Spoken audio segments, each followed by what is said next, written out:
Okay. If you guys could just love me enough to let me know whether or not you can hear me on YouTube. I see the dots. I see the dots moving. I know you can hear me. If you can't hear me, take up your volume because we are officially live on YouTube. Hi, I'm Cam. I'm your corporate auntie. And today we are taking a deep dive into your entry level career. I am making it so simple, so easy to follow. And if you can't follow, then hold your fingers and ask questions towards the end. I'm an audiovisual person, and I know that a lot of you are audiovisual too, and that is why we are gathered here today. With that being said, I'd love to share my presentation with you guys. And I just want a hot minute. Why are you crying? Can you not hear me? I just need to know whether or not you can hear me, and then once that is clear, we can kick off. I need a thumbs up, thumbs down. Yeah, we good and we live. Okay, so for those who don't know me, I'm your corporate auntie. I'm so excited. I'm going to be sharing this journey with you. I'm going to get into the cracks of it. I know a lot of you are. Okay, let me just fix my eyebrow before I go back and lie for real, for real. I saw I can edit it at the end. So, you're a graduate, you're an entry level candidate, and nobody has taught you how to work through your CV, how to position yourself on LinkedIn, how to just get into the workspace and be confident. Now that you guys can hear me, oh, bless your hearts. You guys are my first few followers, and I'm super excited that you're here.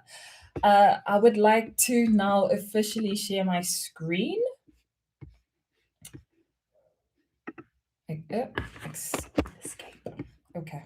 So I can officially share my screen. I'm gonna go to Canva and share that and pop it open. This is not my normal Canva, guys. This is Corporate Auntie's Canva. So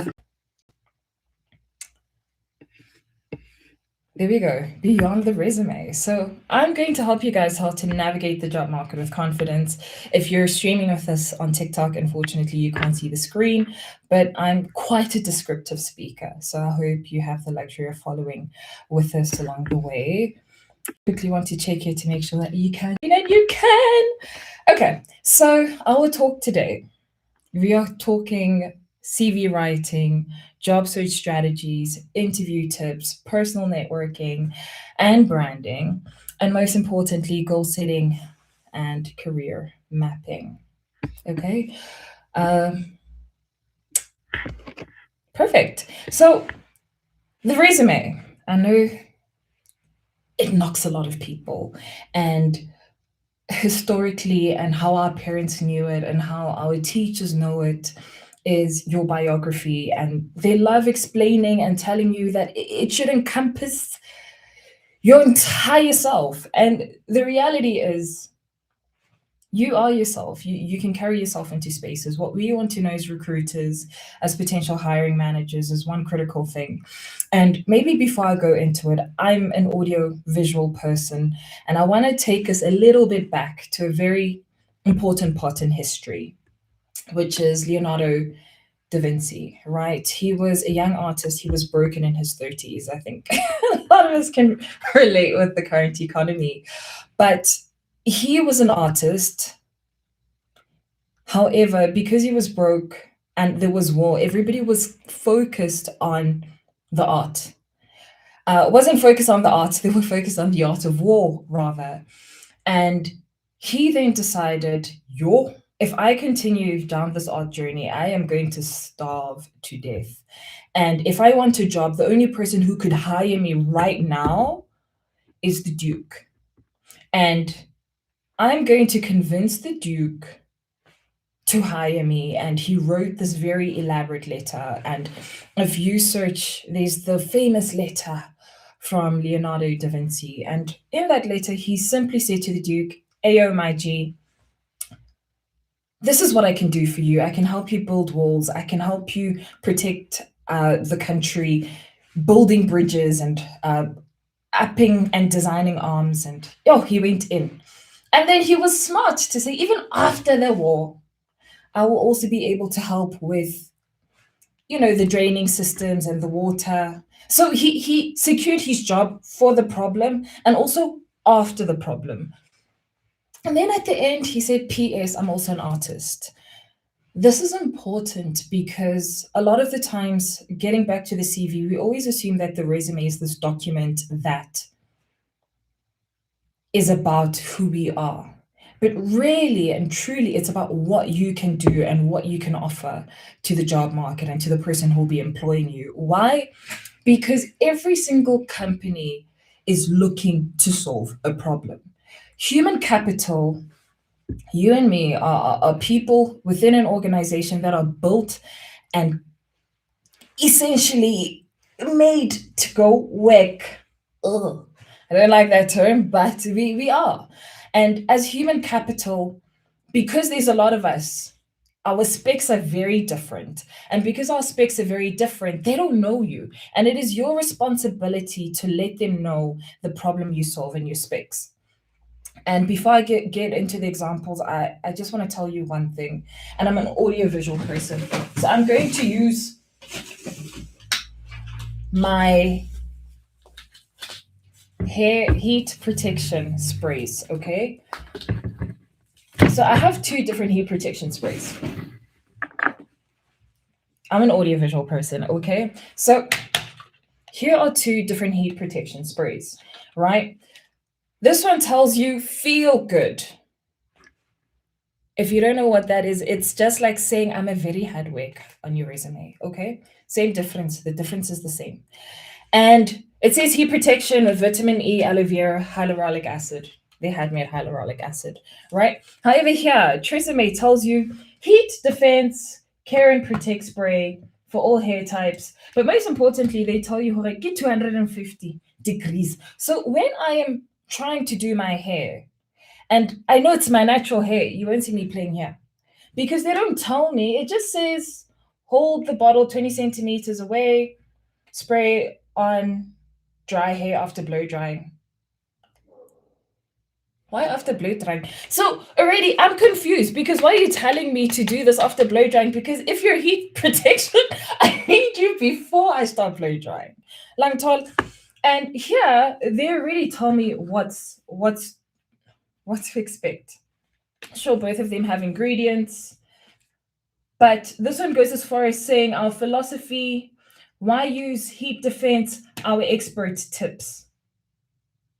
This one's more expensive, but I love my hair, so I would rather spend more money on here, knowing what I'm going to get out. Even if this one is better, this one I do get way more value for money.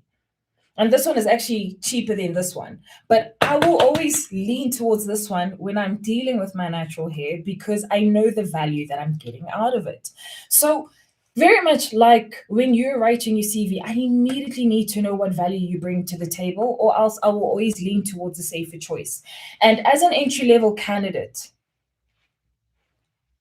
a lot of the times you guys come off like this because we don't know you, we don't know where you come from. It doesn't even have a brand name, okay? So you haven't built a brand for yourself. We don't know what you're capable of doing.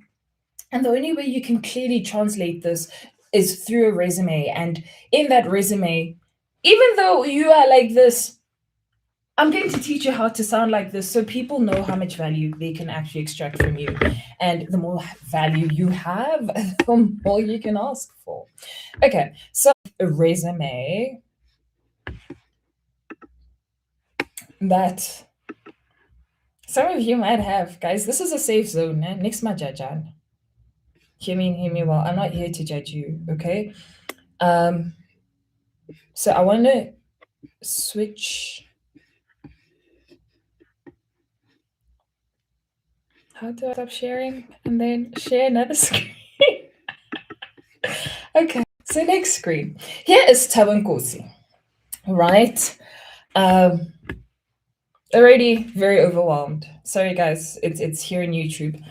But here's Taba's CV. Immediately, his email address, hot guy, darling Tabo at Yahoo is fine.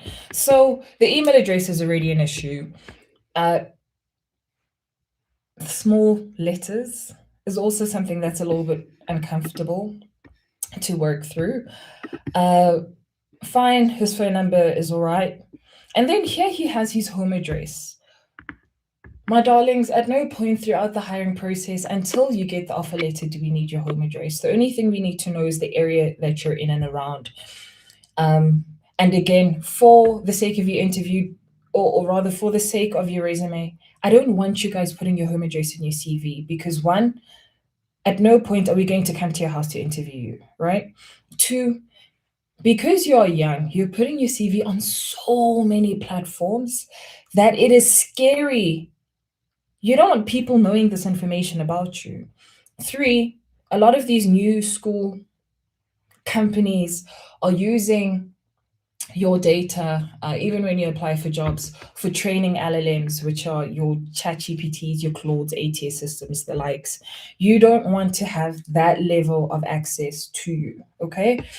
I know you guys always ask about pictures. It's not that we don't want to see your pretty face, because if the face card would, we know it wouldn't decline. But the reality is the system doesn't know how to read your face, okay? So it is very important for you to try make your resume as easy to read for a system as possible. And if for those who know, TXT ideally would be first prize. But yeah, if you could just keep this as simple as possible, that would be so great. Columns, images are just things I don't need on your resume because it won't be able to be read well by the system. Now, the next one is your date of birth. Again, I don't want it there. For two reasons. One, it doesn't matter. If you're damn good at what you do, we don't need to know your age. One, two, with all these ATS systems using technological advancements, they have an option, or not necessarily an option, but you don't want to open the system to bias. Okay. So, and I want to be very clear here. When I talk about bias, sometimes it's not the recruiter's bias, it's the systems bias. So, for example, if I just joined the company today and the company simply says, or the people before me only liked hiring a certain group or a certain demographic, and they use a particular ATS system, it's going to learn their habits. And by virtue of learning their habits, the ATS system is going to start pre screening and pre eliminating based on those habits. So the less you can upload onto the system regarding things that it could easily discriminate against you, the better. Okay. And then we don't need to know whether or not you're married. You can add your nationality, but sometimes just putting your location and the country it works. And then ID number, we don't need it, my darling, not ever. And this is a very debatable issue because I remember somebody in my comments who was in HR said, "Oh, but if you don't have your ID on your CV, rah, rah, rah." And guys, Poppy Act. Um, yes, we have recruiters' preference, but above all else, the law. No, the law says what needs the information that you should be providing should be relevant to where you're at. You do not need your ID for you to land an interview. Okay. The best you could do to mitigate that is display your nationality. In a government setting, government loves asking for CVs, or rather your ID, very early in the process. Why? Because they're dealing with large volumes. And part of the pre eliminating process is making sure that people know how to follow instructions and follow instructions clearly. One, two, because of the volume, it becomes so much easier for them when they intake you, they ask for a certified copy of your ID. So at no point do you need to actually put the ID on your resume? Because if you're sending a copy of your ID, then they already have your ID number to begin with. And I'm assuming that she came from government. So, from that standpoint, yes, your ID is necessary. But let us not confuse the people to say it must be on a CV. At no point is that necessary. Not legally, not from a human resource standpoint. It's a preference standpoint, if anything. Okay, so objective, hardworking, passionate, dedicated, loyal, motivational team player. Woo! I never want to see that on your resume. That is the scariest thing you can ever. Yeah, if I see that, and it's not a preference thing, guys. I mean, I'd rather you're not. But the truth is, it says nothing, absolutely nothing and everything at the same time, right? You must understand that if I'm looking for loyalty in your resume, I'm going to be looking at other signals when it comes to loyalty. When you talk about passion, I'm going to be looking at other things. Oh, it's tea time. So that is very important. But let's continue reading it. So he's a fast learner. He thinks outside the box. That first sentence says nothing to me. Absolutely nothing. I'm not moved. There's no decision I can make based on Taba is a hardworking, passionate, dedicated, loyal, motivated team player who's a fast learner and thinks outside the box. I don't know what to do with all that information. Okay. Next, he's looking for a challenging opportunity. Again, I don't know what to do with that. Dynamic environment. Again, don't know what to do with that. And I'm going to show you what I do want to ideally see. And growth personally and professionally. Taba's open to any position. Again, don't know what to do with that. Willing to relocate. Great. That's the first sensible thing I've seen here. Salary expectation 25,000 per month, negotiable. Again, don't need to know your salary expectations. When you're applying on a job, they will ask you if it is necessary. Now, moving on to the work experience, big company, PTLY, LTD, he's a general worker. Okay, so responsible for assisting the team with various tasks as required by management. I'm not going to unpack what's happening here, right? Was responsible for making sure the office was tidy, etc. And then before that, and as you can see, there's a very big gap between the two. He was working at the family butcher as a cashier and served customers at the till, counted money at the end of the day, cleaned the shop after closing time. No? Now, there's a large gap. Between 2006 and 2018, what was he doing? We don't know. Okay? At this stage, guys, I would rather you just leave out the fact that you worked at the butcher and say you started that is your starting experience. Because in theory, it seems like you have however many years of experience, but when we come to the crux of it, they're going to ask you about a gap. And maybe to give you an example, I had one of my mentees who is now working at one of the big four banks. And when she was in the interview process, at some point they said, hey, we're seeing a gap after matric. What were you doing during that time? We need to confirm what it was that you were doing. And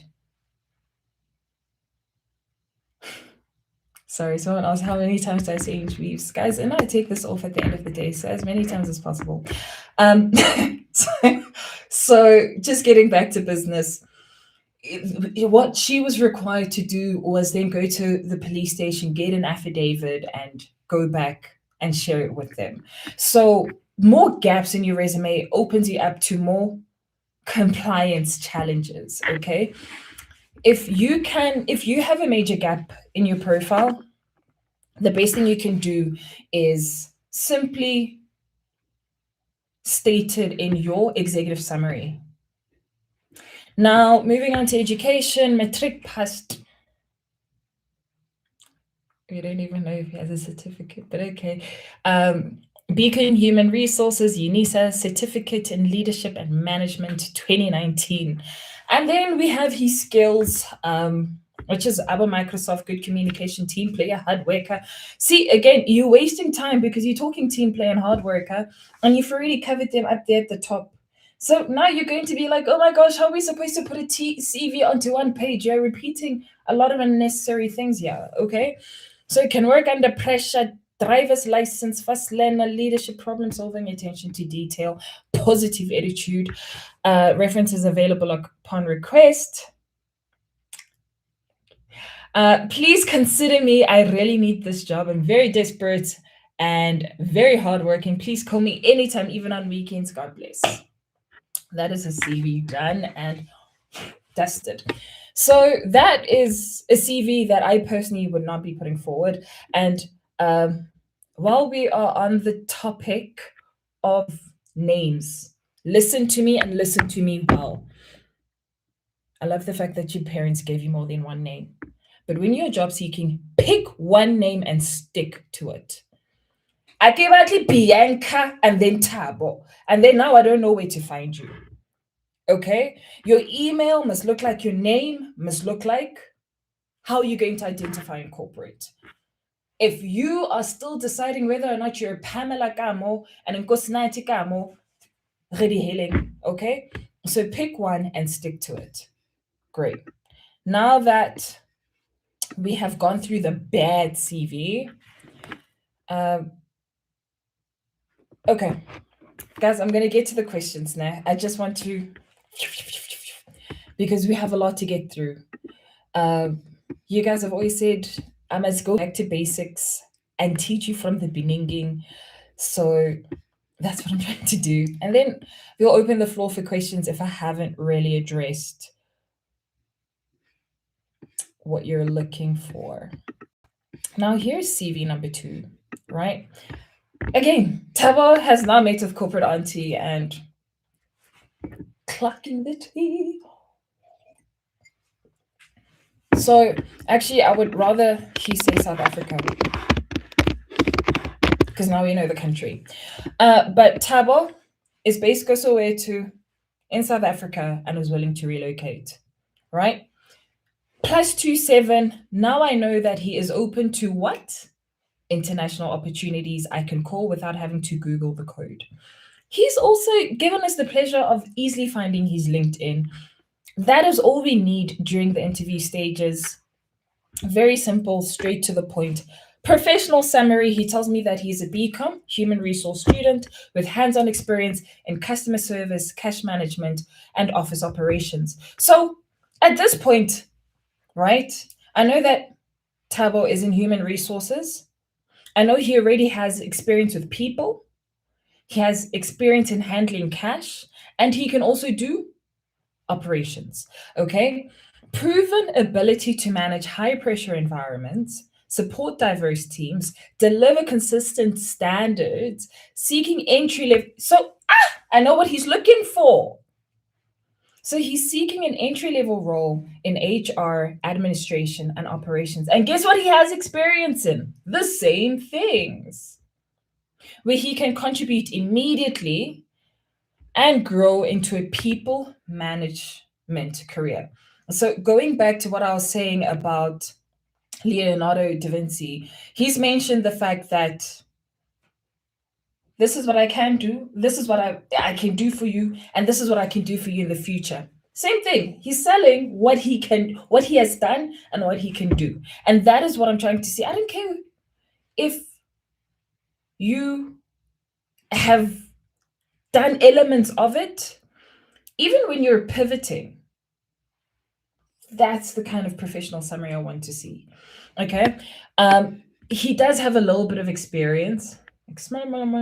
So I just want to also show you when you do have that level of experience, how it should sound like. All right.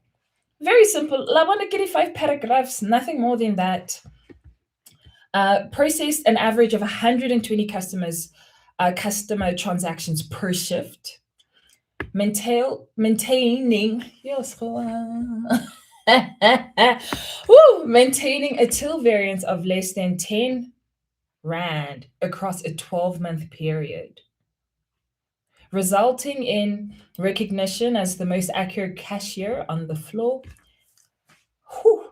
Now, if I'm looking for a person in even if he's not applicable, I know hore, if I put him in an office administrative role, his accuracy is up. But also, he said here, um,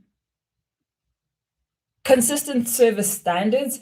And even if he didn't mention it, I would see it in this paragraph. So he's very clear, he's very articulate. Identified a recurring stock replenishment gap on high traffic shelves and proposed restocking checklist to the store manager. The solution was adopted store-wide and reduced out-of-stock complaints by approximately 30%. I don't do CV revamps.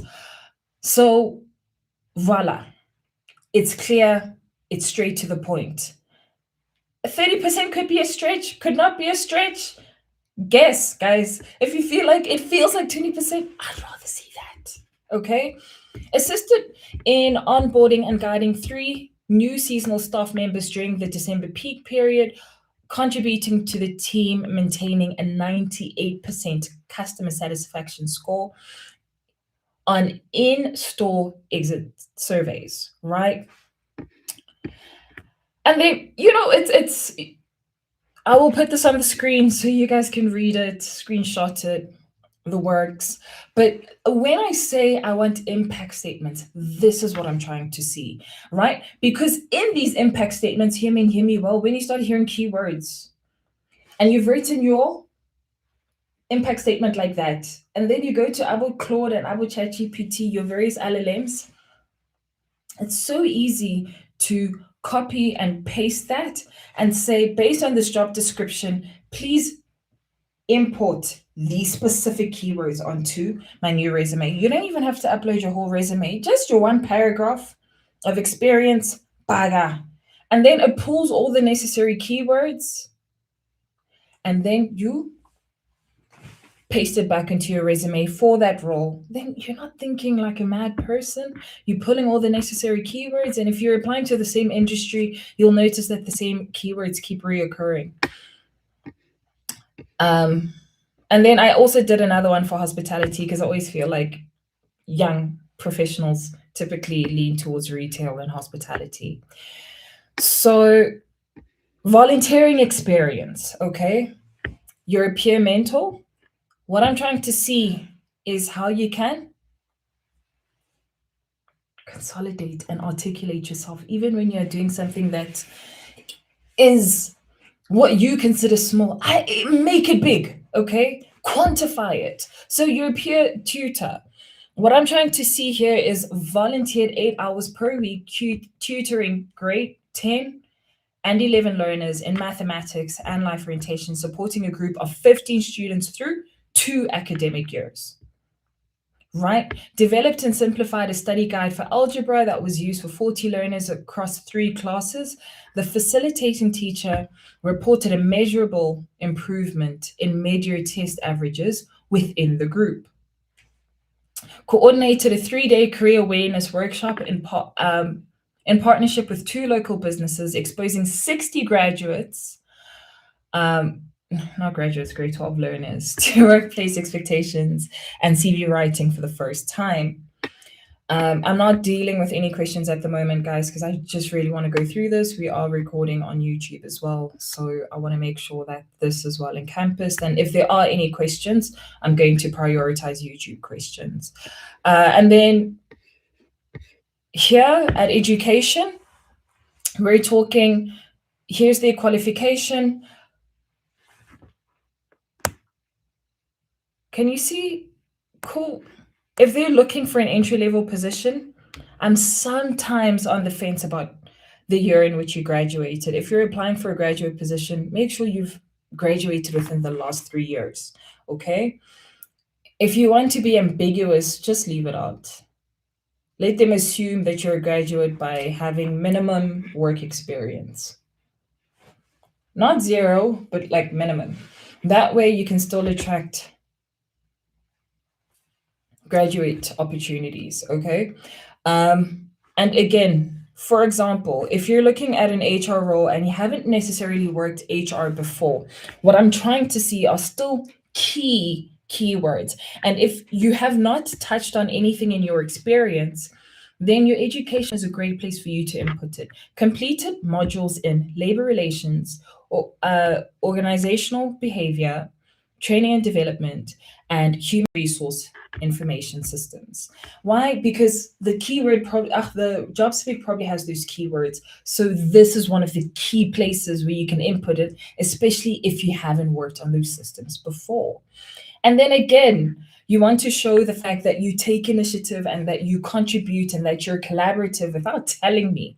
This is where I see it. A member of UNI's Student Representative Council, assisting and coordinating two virtual assistant orientation sessions during COVID-19 restrictions. Remember here, this person said, um, high pressure environments. Even if they didn't tell me they work in high pressure environments, yeah, this already tells me everything I need to know. The fact that they work during COVID restrictions.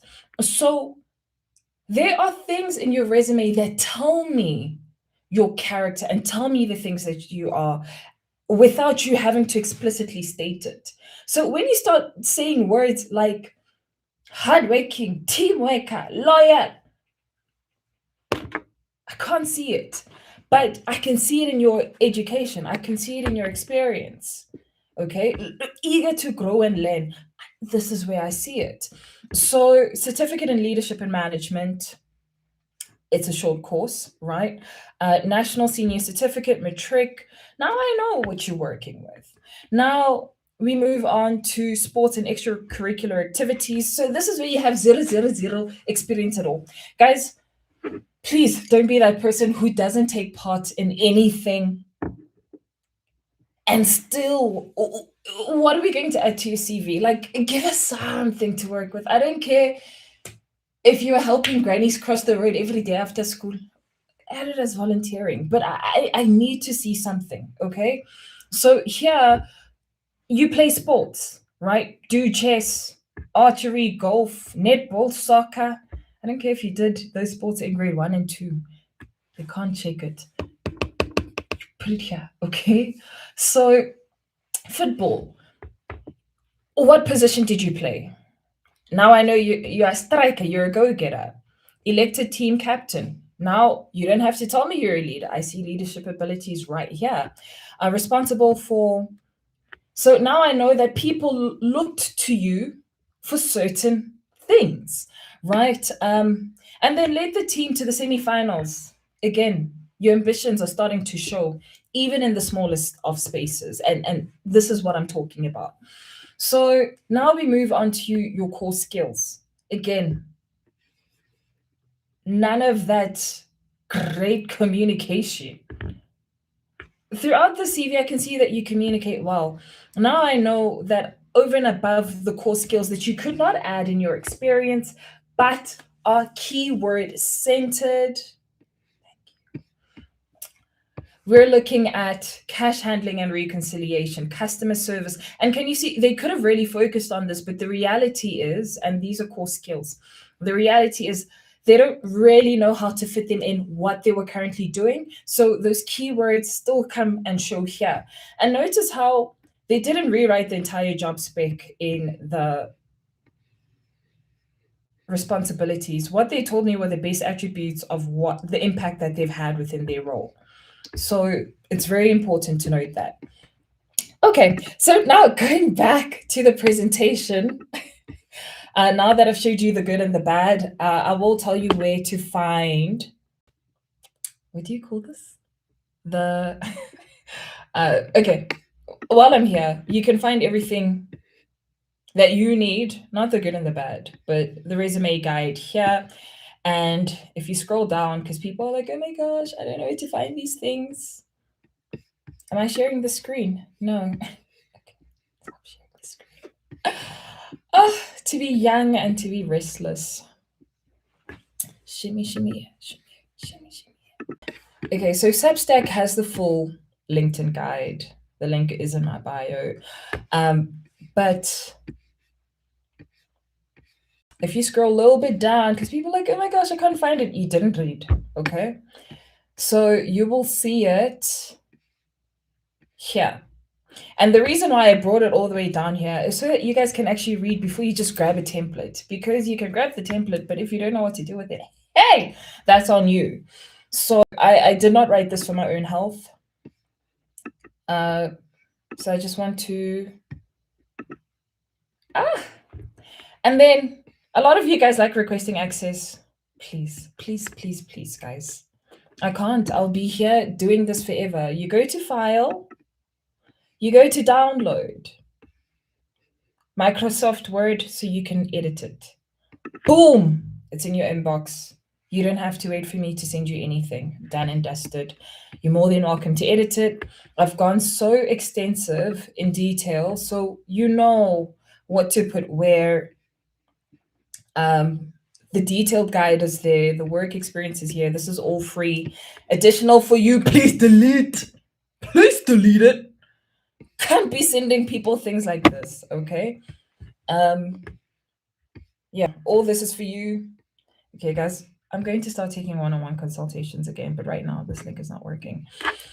And then you can check all my reviews over here. And if you do like this live, please feel free to leave a review as well.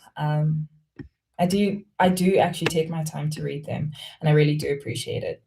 So getting back to Beyond the Resume. Ooh, I've stopped sharing. Oh, guys, the day I can technology, you will not find me. Let me just tell you that for free. So now that you know how a resume is supposed to be and how it works and how it looks like and how it feels and what a bad CV looks like and what a freaking phenomenal CV looks like, I need you to know that there are 3 supervillains standing in the way of your dream job. And you guys will say it in the whispers, but I'm going to say it as it is. It's the ATS, it's the recruiter, it's the hiring manager. And I know a lot of you guys like confusing and listen, you're young, so you're moldable. There is a fundamental difference between a recruiter and a hiring manager. A hiring manager is a person who you'll be reporting into directly. This is a person who is your manager. And yeah.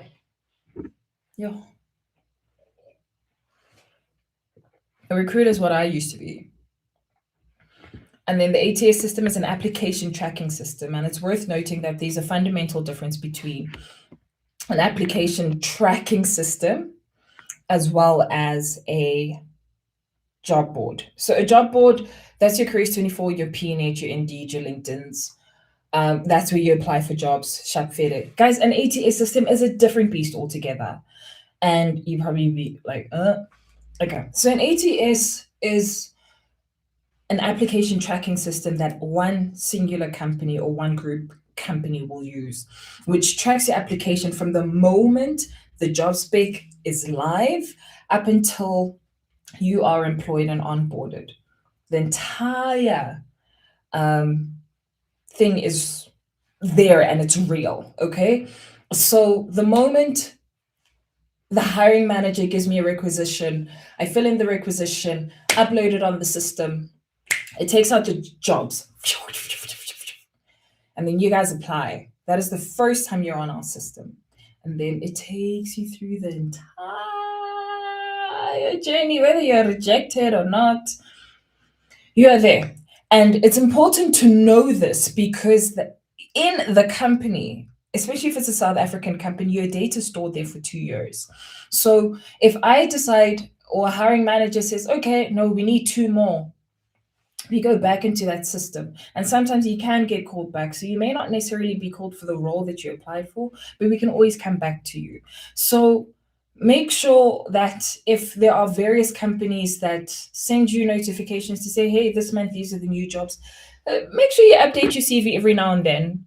Okay. But I have done an ATS hack video most recently that you can go to on TikTok, where I give you certain hacks that you can work through. I'm not going to dwell too much on it for the sake of time.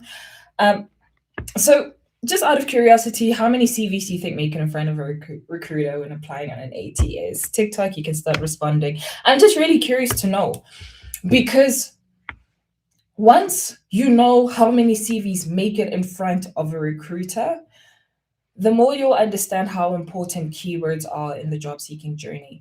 Guys, I'm not saying that this is easy. I'm not saying that this is glamorous. I'm just letting you know that there's a system that is screening your CV before a human sees it. I'm just simply teaching you how to navigate that. I don't like it, but that is the reality and a lot of companies' reality. So I'm just teaching you how to bypass the system. Okay, it's less than 25%, just to put it out there. And 80% of companies use an ATS. Okay, and less than 3% of those result in job interviews. Boom. So you are dealing with very, very, very tight figures. And I know a lot of you guys are going to be saying, but the ATS is the enemy. No, my darling, unemployment is. And the ATS is simply just a system to help us deal with the volume. One of the banks that I was telling you about, one of the big four, had 100 vacancies and 100,000 applicants. Who's going to sit through all of that? They are going to use an ATS, guys. And what I'm teaching you now is how to better optimize your resume so that you can handle these things. And maybe it's worth noting that when you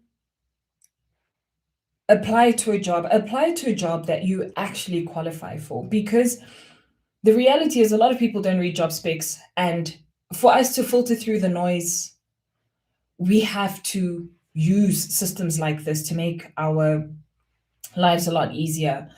Guys, and also in terms of pages regarding CV, if you're an entry level candidate, one page is way more than enough. Way more than enough. If you're a seasoned professional, I'm looking at two.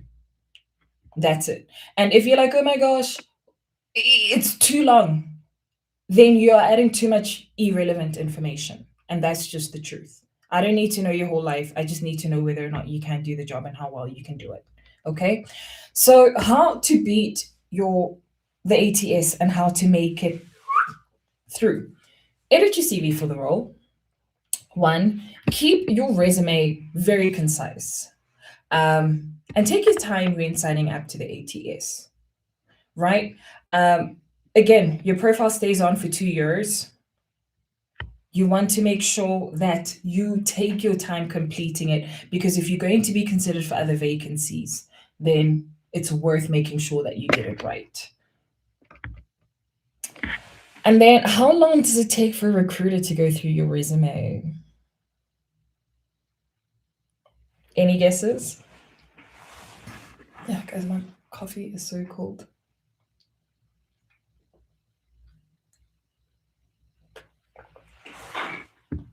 No guesses. 2 seconds. An hour is too generous. Days. No, like when your CV's in front of them, how long? Oh, Mihle, you're right. 6 seconds. 6 seconds is what it takes for me to look at your CV and be like, meh, next. 6 seconds. We're looking at pattern recognition. When we are dealing with those high volumes, we're not dwelling on your CV. It's only when we're like, oh, this is worth reading, where we can then do 5 minutes. So 6 seconds. Some people say 7, but 6 seconds. And maybe just to put into perspective, even when I do one-on-one consultations, I typically do 45 minutes. And in those 45 minutes, I include, so within the hour, so I dedicate 1 hour to each person that I do a one-on-one session with. In that full hour, the 15 minutes is me walking to my office, setting up my laptop, going to switch on the kettle, boiling, the coffee, coming to the laptop, opening their profile, reading their intake form, scanning through their CV, and then sitting and talking to them. I've seen way more than enough. So 5 minutes is too generous, if I'm being very honest. When you have worked with a lot of CVs, it's very easy to pattern recognize and see the key things that I need to see, which make sense to me. And because ATS guys are very tough, what they discard what they don't understand. So make sure that you spell the right things. Like certain keywords you cannot get wrong. For my job title, for my education, your contact details. One spelling error can easily disqualify you. So 88% have automatic rejection rates if there is a photo in your CV. Guys, my lips are looking so dry. Let me just, yeah. Why would I do that? There. Shimmy, shimmy, shimmy, shimmy, shimmy. And then, what is most important on your resume now? Hear me and hear me well. Your name, your current title, your current company, your previous title, hey table, as well as your education. Those are the key things I need to see on your resume before I start looking at your impact statements and. Guys, my friend made this lip gloss. I don't know if you know Didi Makawani. She's a freaking amazing actress. Your bestie, she has a lip gloss line. Oh, love her lip gloss style. So yeah, worth noting. My mom's home safe. It's so beautiful. And she has like 6 colors. I have all of them. All of. Guys, thanks for subscribing to the newsletter and my Substack. Now I'm going to teach you how to beat the ATS, right? You don't want to hear it, but reaching out proactively is one of the best ways you can do it. Yes, you can do email. Yes, you can call. Yes, you can network. I remember there was this one guy, and I thought he was so brilliant. And this was back in 2019. Guys, I really remember my candidates. 2019. He uploads in the system, and then he calls me, and he's like, "Hey, I applied, but there was an error message on your platform. Can you please check and make sure that my CV's through?" And I did. And he said, "Great, now that I have you on the line, yes, you've advertised this job. I just wanted to check if I meet the specs and if you can put me forward." And I actually did. So another graduate at one of the largest FMCGs also did that, dairy FMCGs. So sometimes being proactive makes a difference. And you guys always joke around to say job seeking and applying for jobs is a humiliation ritual. And I'm not going to take that away from you. But if it's a humiliation ritual already, you might as well do the most uncanny things because your competition's not doing it, like calling. Yes, 10 recruiters will be mad and annoyed, but they don't know you. They probably don't even care for you. So do it again, right? You will have a higher chance than what you would typically do if you don't. I always put up networking events on my Instagram stories. I put a lot of vacancies on my Instagram stories with direct application links, but also in these networking events, I upload that on my stories as well so that you guys can be in a position to go and meet employers. Then there's the hidden job market, guys. A lot of companies don't have the luxury of always advertising, and they can't. And hear me well, guys. It's very difficult to fire people in South Africa. So a company would rather hire someone who knows someone versus somebody from the scratch. Why? Because if I don't know you from a bar of soap, with AI, you're writing this beautifully written CV. I don't know whether or not you can do the job. But if you say, "Hey, my friend, we've worked together in the past. I've never applied for a job because every time my friends move, they take me with them." So it is worth tapping into your network. It is worth making sure that you get yourself out there through your networks. So yes, you can respond to recruiters, but it's also worth noting that certain organizations actually pay you or pay the person who works in the company to recommend someone because they would rather pay 5,000 than a recruiter the same fee. So if certain companies are saying, and I think I've posted one or two, the one company was paying 1.5. They say, "Hey, hi, if you can find us this particular professional, we'll give you 5,000 after they've started and worked there for a month." So if you can find companies that do that, recommend yourself. So again, I need you to understand that people don't know you. They don't know your work ethic. So if you're going to do a cold reach out, blow their mind. Don't be a basic. Nobody likes a basic. Start with the problem that they have. Start with their heart center. See them first. And then sell your value. Don't ask for a job. Sell your value. Hey, I see that you're currently struggling. Lima 2K. I've worked for my mom's grocery. I have a really damn good work ethic. Give me 15 minutes of your time, please, so that I can blow your mind. Boom. Nobody gets that on the daily. You know what I mean? So be different, be creative. There was a person in one of the stories who said to me, I literally went to this person and I said, you're going to hire me because I'm really good. And he went on and told them why. And they went on to hire him. So be shameless, be bold, be confident. And for those who can't be bold in person, be bold behind an email or behind LinkedIn. You are shy, but you got to pick your mountain, baby, or you're going to fight the ATS until Tukum State. Okay. So, yeah, another thing that I want to add, guys, and I kind of skimmed over it, but I want to go into detail here. As a graduate and an entry level candidate, it is important for you to read the job spec. Why? There's thousands of applicants. And because there's thousands of applicants, your application elimination starts when you apply. And it is very easy for you to automatically disqualify yourself by not reading the job description. And when they say, hi, include references, and then you said, I heard Cam say don't. Skacha, foin. Read instructions. I'm not going to hire you. Include references. Okay. So it is important to read the job description to the T, all the way to the bottom, even the fine print, and then follow those instructions. That will always be first prize. Don't say, oh, but I heard this recruiter. They're not going to hire you, my darling. The person who's hiring you is saying, this is what I want. Follow that. If they say submitted in PDF and everybody says, hey, submitted in wet,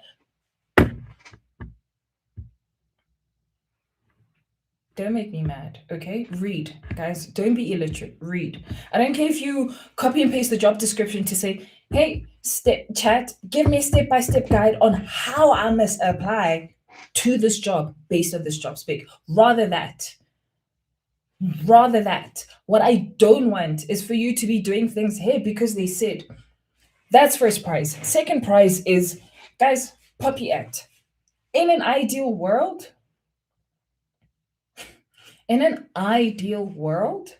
do not add references. Okay? And I'll give you a few reasons why. One, the Puppy Act. Puppy says, don't be sharing people's information without their consent. A lot of you guys just like putting people's numbers. You haven't asked them for permission. You haven't told them that you're looking for a job. And I know this because I normally call your references, and this was long before Puppy Act. And I'm like, hi, Tabo City's looking for a job. And they're like, who's Tabo? Call your referees before I call them. It's your responsibility. Okay? Some of them will even tell you, include a reference letter. Oh, we're not clicking a number. Guys, please, please, please, please. I need you. It does not take any cognitive load to follow instructions. Just read, okay? And then here, also on references, guys, as senior candidates, I know that I do have a few senior people in the house on TikTok. So I'm going to tell you this. Hear me and hear me well. If I feel that you're not senior enough and your referee is there, I'm calling your referee. Because I'm going to look for your referee on LinkedIn, see who, oh, you both worked at this company, that's your referee. Oh, they have better experience. I'm calling your referee for the job that you applied for. Very shameless. Very shameless. I did that, and I did that a lot. You do not want to add references because you self-eliminate, guys. That is it. That is it. That is all. I will not be speaking about references ever again. Do you hear me? Good. Thanks. Bye. Now, let's move on to the hiring manager. The hiring manager wants to know a few things, right? And if you can in how you apply and in how you engage with them and in how you interview can do this, chef's kiss. The first thing they want to know is whether or not you are capable and qualified. So, are you able to do what the position demands? What does that mean?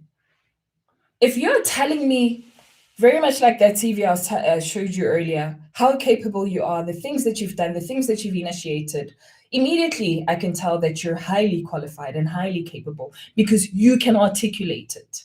Full stop, no comma, right? The next thing is I want to know how motivated and how interested you are in this current company.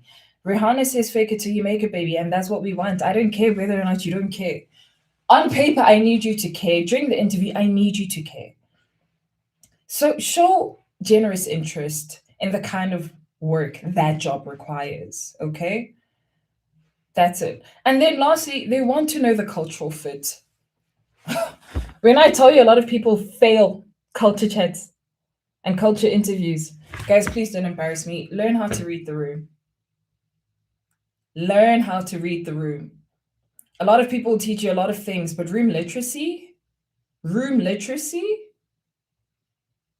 holds more weight than your qualification, my darling. And if you can know that, you will go very far in life. Learn how to read a room. If the culture is baby tongue, smart casual, or kanaka suit, you've self-eliminated. They're like, oh, it's a square. Like, we're so chill. Like, imagine, but banana operated trick suit. Bajena, we say collar, play.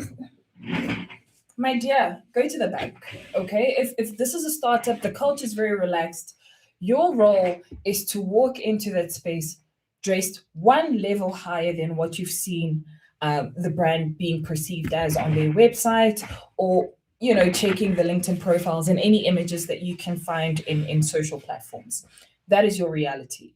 So very important to know how to read the room, the culture. And again, if you want to work at that organization, be curious. Go into their website, go into their LinkedIn, check what they're struggling with, check what you can speak about, which is common, and take it from there. Okay.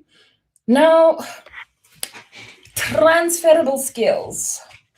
I hope TikTok won't ban me for this, but I love this example and I'm going to use it. Snoop Dogg, Snoop Doggy Dog. He, gent, right? Oh, and he also happens to rap and cook and. But a lot of you guys, when you're coming from university, don't have the actual skills. So what you need to heavily rely on is transferable skills. And it's not my responsibility to know which skills you can transfer into the industry. That's your job. Okay. So gardening. You guys are so creative. I love it. So when it comes to transferable skills, one of the most important things, and just going back to Snoop Dogg, he then talks about how he can roll. So when he says, I want to move into hospitality, his lowest point of entry will be a Chinese restaurant, because guess who else rolls? Sushi. Do you get me? Japanese, Chinese, any place that has sushi is his lowest hanging fruit. That is how you transfer skills. That is how you then say, because I've done XYZ and this is my brand, this is how I can easily translate my skills into this. Ah, thank you, Ran. You're the best. The mister who just runs for fun. Eh? Just thinking about it breaks my heart. So, certain transferable skills, and I know that these are words I don't typically like, but I'm just sharing this so that you can know various keywords that you can use throughout your industry. So, teamwork. What I'm trying to see is your group projects, any study groups, any sports teams, any societies, the works. Okay. Then, time management. How well do you respect time? Balancing exams and work, assignments, part time work, your social life. Ka, ka, ka. Lang tol. Oh my gosh, congratulations on your interview. I'm so excited. Now, communication. If you've had any essays, any lectures, any client facing stuff, any presentations, those are the things we need to see. By the way, guys, I'm dual streaming on YouTube, so most of my attention is on YouTube, and I'm also sharing the screen. So if you want the full experience or you want to come back and view it at your own leisure, this entire live is recorded on YouTube and these visuals and a whole presentation and so I'm so happy for you guys. And then problem solving, debugging, case study analysis, research, those are the things that I'm trying to see on your resume, because those are things that you can take into other rooms, right? Leadership, team captain, leading a project, mentoring junior students, again shows your ability to lead and also take initiative. And then adaptability, switching to online learning, learning new software, handling feedback are just some of the things that you can do, that show that you can pivot. Data capturing, absolutely, and the works. Now, how to melt the hiring manager's heart? No? The power of I. And I see a lot of senior candidates suffer with this, and I don't want you to grow up in your career and suffer with it as well.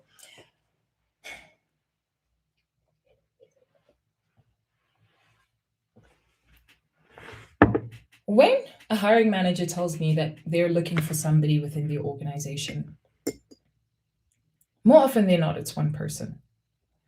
And during an interview, a lot of the times when people say and answer questions, we were responsible for, my darling, my client's budget is 1 million rand, not 10. So when you say we, you're really showing me that you cannot take full accountability. I cannot see what you were solely responsible for. And even though the hiring manager will not specifically say, they will ask probing questions, but after question 2 or 3, where I'm trying to probe, and all you can say is I, me, like you freaking speak in French, you're going to make us all mad. It is important to know what you're responsible for. What we're looking for is your autonomy. What can you do by yourself? Okay. So, not your entire team, what role did you play? Because then I can see your capabilities. Right, right. 2, capitalize on the recruiter interview. By the way, guys, I have done a very detailed interview guide, which is available on. Oh, baby, when you do one-on-ones, you do pay. But this, I'm doing the Lord's work. So somebody's really need to be paying for this knowledge. Guys, I need you to be employed. Then you can hire more people and then more people. So the better you do, the better our economy does, guys. Petrol's too expensive. I'm doing this for lower petrol prices, okay? And one-on-one sessions will be available during, I will be opening them. They'll be starting next week, Thursday. So get ready, tap fast fingers, first come, first serve, first pay, first reserved. It's that simple. Capitalize on the recruiter interview. I've gone into extensive detail regarding this on my interview guide. The link is in the bio. However, during the interview, I want you to ask the recruiter certain questions. Why is this vacancy open? That will tell you whether or not to run for the company or stay, okay? Because, we have a high turnover. It's corporate auntie everywhere, guys, but the link is in my bio. So when they ask, why is the vacancy open? One, it tells you everything that you need to know. If a person has left that position, that means filling it is mandatory. Meaning why did they leave if you can get it? And if not, how necessary is this position? But if the person has left, then they're probably going to weigh you against that previous candidate.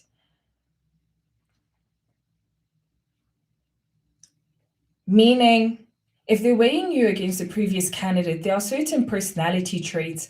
And if you want the easiest hack, just go onto the company's LinkedIn page, look for that job title, and check the person who was in that previous position.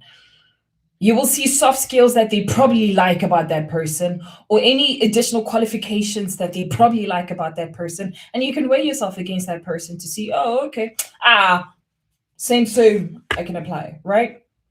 Two, how soon do you need to fill this vacancy? That will avoid you guys coming here asking if they haven't gotten back to me in 2 weeks. Baby, I don't know. That was your job to ask. How soon do you need this vacancy filled? If they say as soon as yesterday, but realistically 2 weeks from now, and they're in their third week, and you're wondering whether or not you should follow up, fill in the blanks. Okay. What challenges does this department face? This really assists in terms of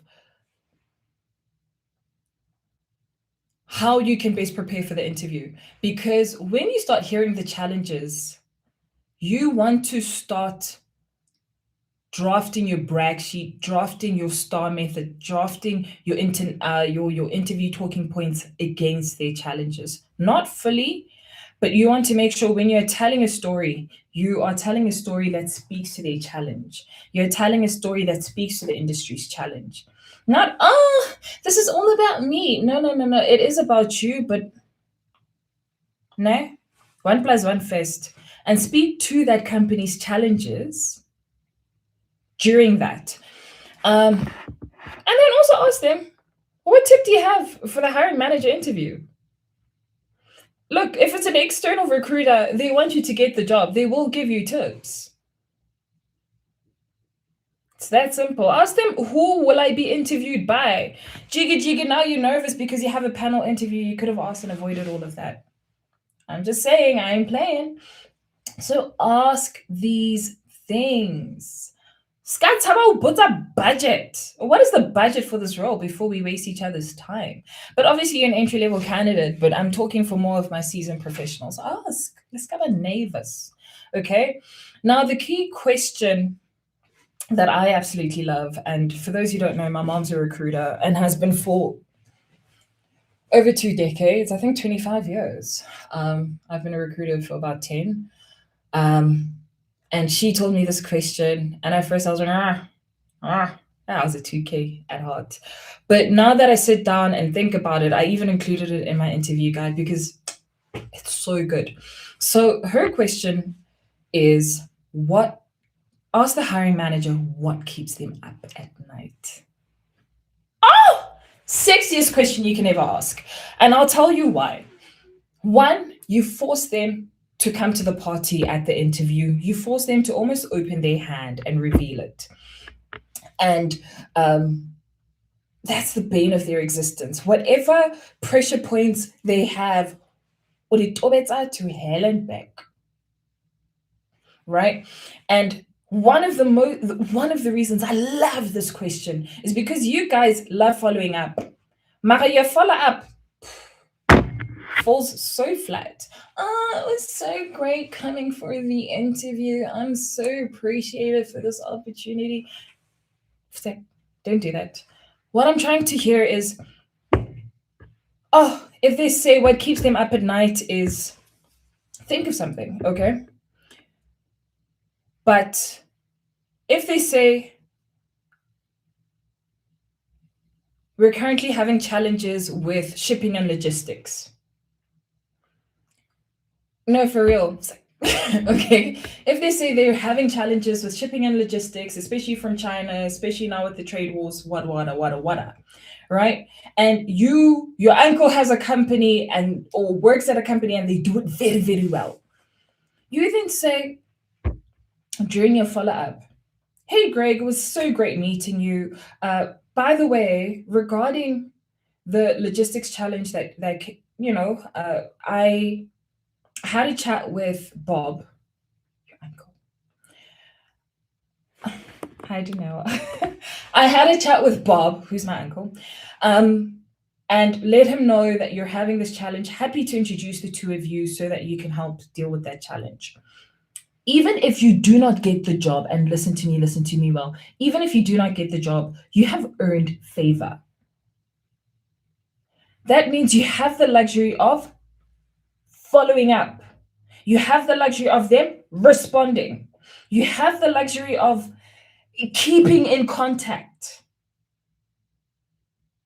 Don't be a basic. King, thank you. Thank you, Kinix. And again, when you are dealing with a recruiter who is external, not internal, the internal one you can say is simple thank you, it doesn't matter. Don't care. External recruiter, be strategic with your follow up. Instead of, okay, thank you, so great for you organizing this meeting, you say, you go into their website first, because if they're an external recruiter, they probably deal with a lot of roles of this nature. And if you're not seeing any other roles that fit your spec, go into the internet, find them, make sure you've researched their website. What industry are they in? Okay. Then you follow up. Hey, Susie, it was absolutely great meeting with Greg. Don't say thank you for the interview. Getting into it, you sound like you're begging. It was absolutely lovely meeting with Greg because it's conversational. Call him by name. You don't say the hiring manager. Um, would love to see where this goes. However, if I'm not successful, I noticed that you have this vacancy on your website. Could you kindly put me forward for that? Alternatively, these are the two other companies I'm currently earmarking. It would be nice if they're your clients, if you can put me through.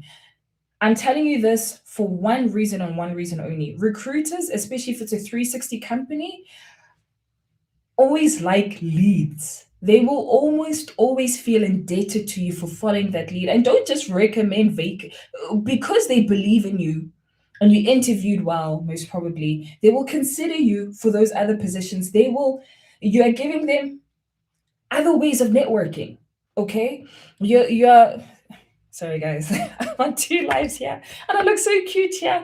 And here's just a screen. So, but there are two, they are continuously, you're offloading, removing from their mountain and not adding to it when you let them know, hey, you can consider me for these other opportunities. Then you don't sound desperate. And there's nothing more attractive to a recruiter than a candidate that is not sounding desperate. Okay.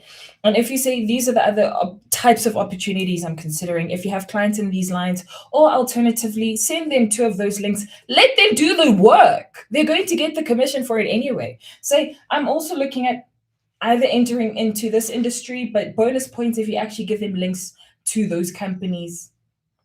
And if you want to really twist their say, oh, by the way, our HR manager is Greg, happy to introduce you to them so that you can do vacancies for our organization as well. I don't care if you never give them Greg's number. Lie to them. They lie to you all the time. Okay? It will help them follow up for you. Anyway, so melting the hiring manager's heart. Guys, there's something called a heart center. My aunt works in marketing and she always uses it. And she uses it from a consumer standpoint.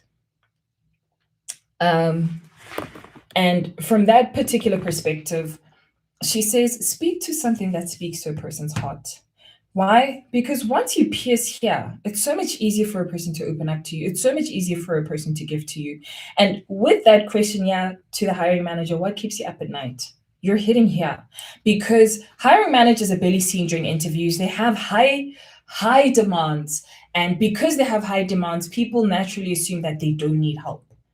So when you ask them that question, you show them that you see them. And a person who feels seen can hold space for you as well. Okay. To understand their culture, guys, when you walk into learn how to read a room. Literacy is a currency. I cannot stress that enough. I want to paste it here. I get it tatted on my chest. Room literacy is the real currency because that then enables you to get into other rooms if you can't enter into that one. And then you want to do your research, guys. Know the products they have, know their competition, know their services, know their target audience. Show deep interest in the opportunity. I don't care if you can forget. Write it down. Guys, you can get into an interview with a notebook and your CV. You don't have to remember everything. Just putting it out there, okay? You can go in there prepared. Hiring managers have the questions there. Why can't you get open book test? It's an unprepared African speech. Get fatukia beetroot. You want to get there prepared, okay? No one's going to penalize you for coming in with your own damn CV. Guys, I teach you how to at least do 5 different CVs. So if you don't know the CV that you submitted to there, I don't know what to tell you, okay? Now, show that you've been paying attention. No pen. When you hear something that they've said, scribble it down, doodle it, so that you can come back and ask. And I think one of the sexiest things you can do during an interview is pause before answering a question. Ooh! Ooh! And also, we need that to zeal. Drink water. No one's going to force you to answer while you're drinking water. Just saying. Now, job seeking strategies. Okay, let me just check on my babies while we're here. You guys are all right, yeah? Okay. I will answer the questions. At least you guys are not popping. Guys, if you are on YouTube, please like the live. It makes all the difference. That's how you give back to me. It's free. It's free. Okay. Somebody said, how's this free? Guys, I do this out of the goodness of my heart. If you can like, share, record, share it with a friend, it would make all the difference to them. Okay. So, job seeking strategies. I hope you're ready because I am. Okay. Can you see my double chin?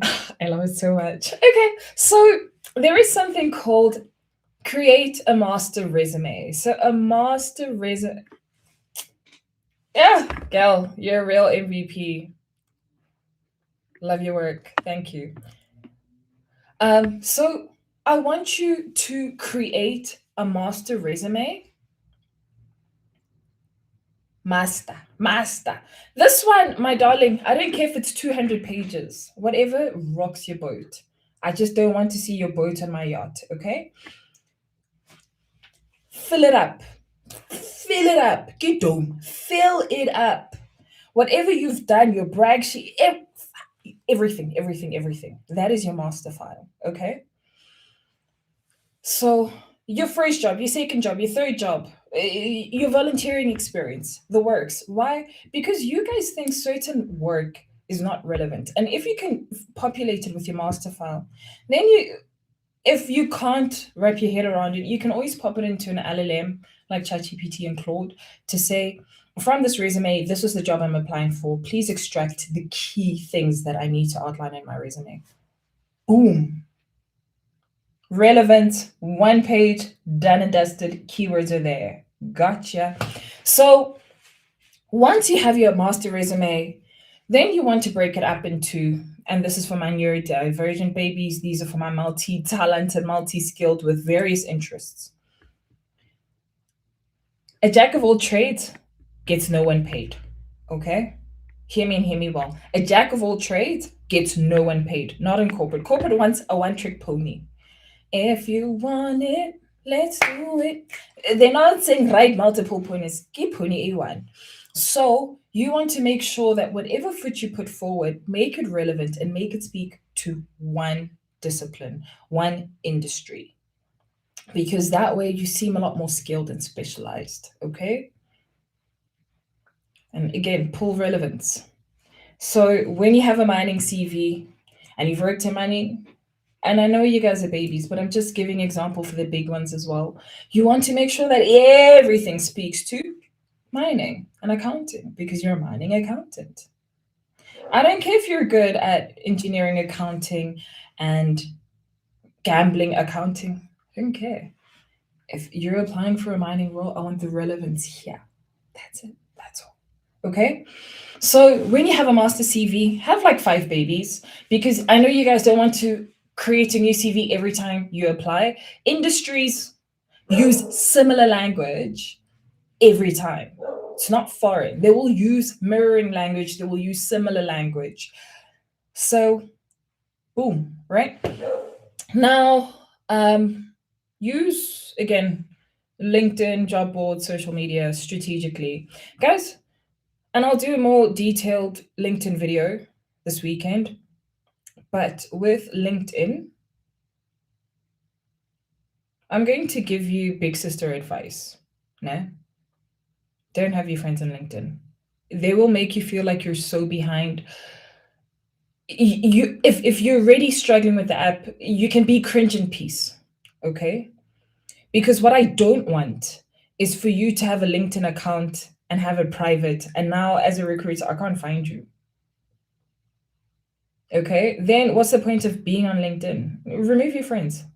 It's not personal, it's business, okay? Don't perform for your friends. This is where you're building your personal brand. This is a place where you want to have grace to make mistakes. Like I said, I will do a more detailed guide, but LinkedIn, more than anything, you must understand that as a recruiter, if I'm looking for you, I'm going to find your CV, but I'm also going to look at your LinkedIn to see if things are matching up. Whether or not you have LinkedIn, I'm going to find you. I remember there was a follower of mine here on TikTok, and we were doing a live together. Um, and I was like, oh, I just need your LinkedIn. And she took time and I found her in a second. And she's like, oh my gosh, how did you find me? I said, damn good at what I do. But also, LinkedIn is no secret. Okay. So people are going to find you. If you have a LinkedIn account, I'm finding you. And you would rather them find your LinkedIn account than find your social media pages. So make sure that LinkedIn is the first place they land. Otherwise, they're going through your TikTok, they're going through your Instagram. And do you want that? Thanks. Bye. And then also understand that certain jobs will search your social media and do a social media audit. So, and you can get, if you have really strong views. Like, I know I spill industry tea. Will the industry want me back? I don't care, baby. But I'm not going to hold back this information from you. So it's the risk I'm willing to take, and I'm going to do it with my chest. But for you, there's certain risks, especially if you want to get into corporate, that you cannot take. You should not take. I don't want to see alcohol on your page if you know that you're going to work for something that is anti. You know what I mean? So just be cautious about how you move around socials. And that is why if you go through all my social media pages, you'll never find my name. Think I did that on purpose? By mistake? I'm very intentional. You'll never. Even on LinkedIn, you type in my engine number, you won't find me. So be cognizant about how you place yourself in these social platforms so that people find what it is that you want them to. And that is why if you'll create another email address for job seeking that is with the name that you choose, so that whenever they reverse engineer you, especially if you're a delinquent growing up, that's all they get. I don't care if you're quote searching, do with that information what you will. Then organize your job search with a tracking system. You guys can do it for, like, using Excel, you can use Notion.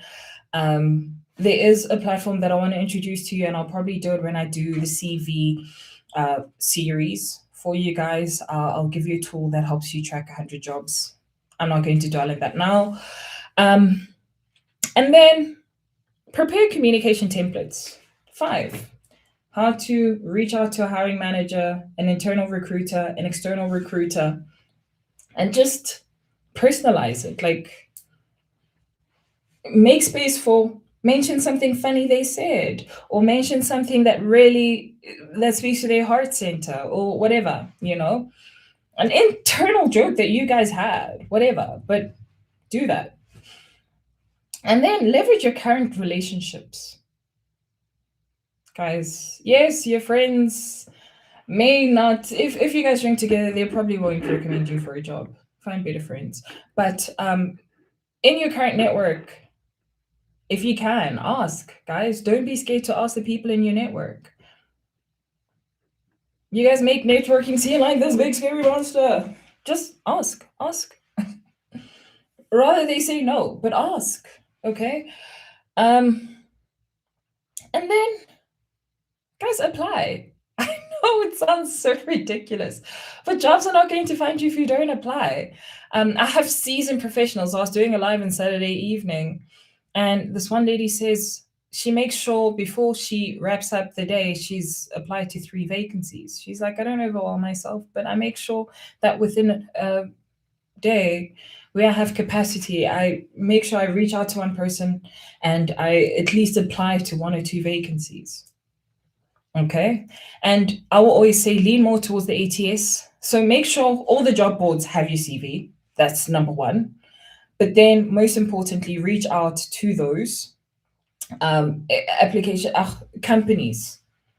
And then another thing is the likes of PNA Careers 24 and need you to log on at least once, like a day, once a week.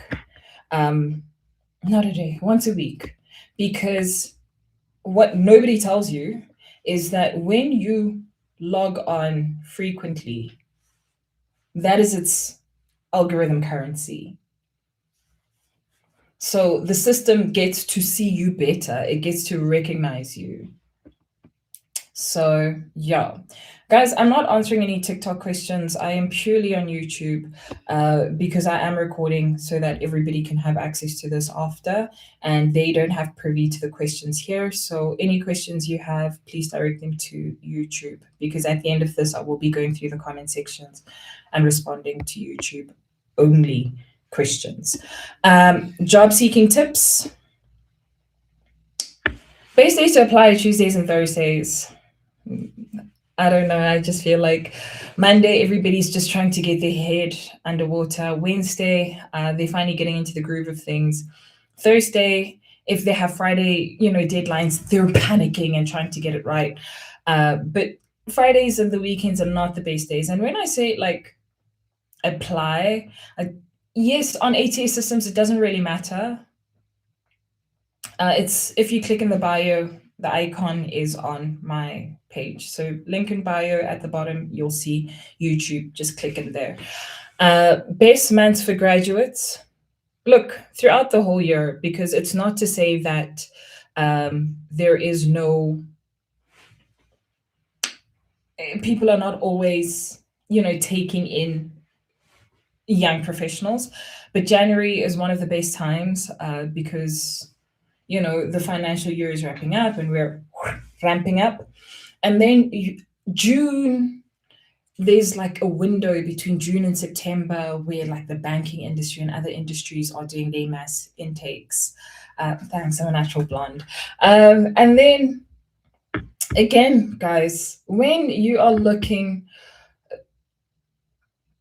research forums are where these conversations are being had and being had by the right people. Guys, smart people, you will find them on Cura and Reddit and Glassdoor, where they give you insider information. You won't find this insider information on my TikTok, on my Instagram. No.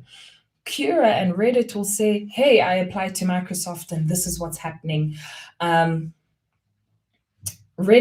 same. And you can ask company specific questions. If you guys are like, oh, can we ask you questions? Guys, people on there are bloody smart. And if you only had the patience to go into these platforms and you can even ask questions and you have different professionals from different walks of life just giving you this information for free, right? So don't sleep on research forums. Then practice patience, guys. When you are networking, when you are applying, especially with networking, it takes time. The day that you plant the seed is not the day that you eat the fruit. Okay. Yes, if you are consistent and have a timetable to say, okay, fine, once a month, let me comment on a post on on LinkedIn. Don't have to create a big post, just comment on a post to say, oh, I read a very similar article and this is my view. That's it. That's all. You don't have to. Oh, and also you must understand that when you comment on a person's post, especially when you feel like you're shy and you don't have a lot of opinions, TikTok's LinkedIn still ranks you, but most importantly, that person's network gets to see you. Then now you don't have to do a lot of the heavy lifting and be creative with all this stuff. Just comment. And the nice thing is on LinkedIn, and be careful how you comment, because on LinkedIn, we can see on your profile the last places where you commented. So don't be nasty. Don't be nasty with the poochie. Comment intentionally. But also, when you're intentional about who you network with and who you connect with on LinkedIn, the easier it is for you to then comment on things that naturally gravitate to you. And if you're wondering who to connect with, it's people who are in your industry. HR in your industry, hiring managers, and what nobody will tell you is the job title you actually want. Okay? Why? That's the hidden job market, my darling. When a person leaves a company, the first thing their pompous booty tushy is going to do is ba-da-ba-ba on LinkedIn. It is your opportunity to go to headquarters and be like, oh, my darling, congratulations. First touch point, that's on their status. Second touch point, go inside their inbox. Hey, I see that. Congratulations on your most recent move. I hope that. Da, da, da, da. Anyway, I just wanted to know if you could either recommend me or who I can speak to replace you if you are replaceable. Guys, be shameless. Oh my, like, shame is holding you back. Okay, so be shameless, congratulate them, and ask who they can speak to. And simultaneously go do your research, go to the company, and see who hired them. And that is why I say connect to three people: the HR manager, the hiring manager, and the person of your job title in every single company that you want to work for. All of them. Why? Because if this one doesn't respond, you fetch this one. If this one doesn't respond, you fetch that one. So now you're killing three birds with one stone. Let them say, oh, kamo watina. Okay. But at least they're talking about you. Okay. And one day they're going to fold. But you increase your chances when you reach out to three people versus one. Odds, guys. Lotto, when you bet once, the odds are much less than when you bet three times. It's that simple. And when you can bypass HR. And it's not because I don't think that HR is terrible, but they're dealing with volumes. Their work is finding people, and they have systems to find people. Okay. So when you come and you're like, you're adding to their mountain, and they've already done something to help reduce their mountain. So your job is to find people whose mountain that's not, and go to them with not sensical things, not nonsensical things, and say, oh my gosh.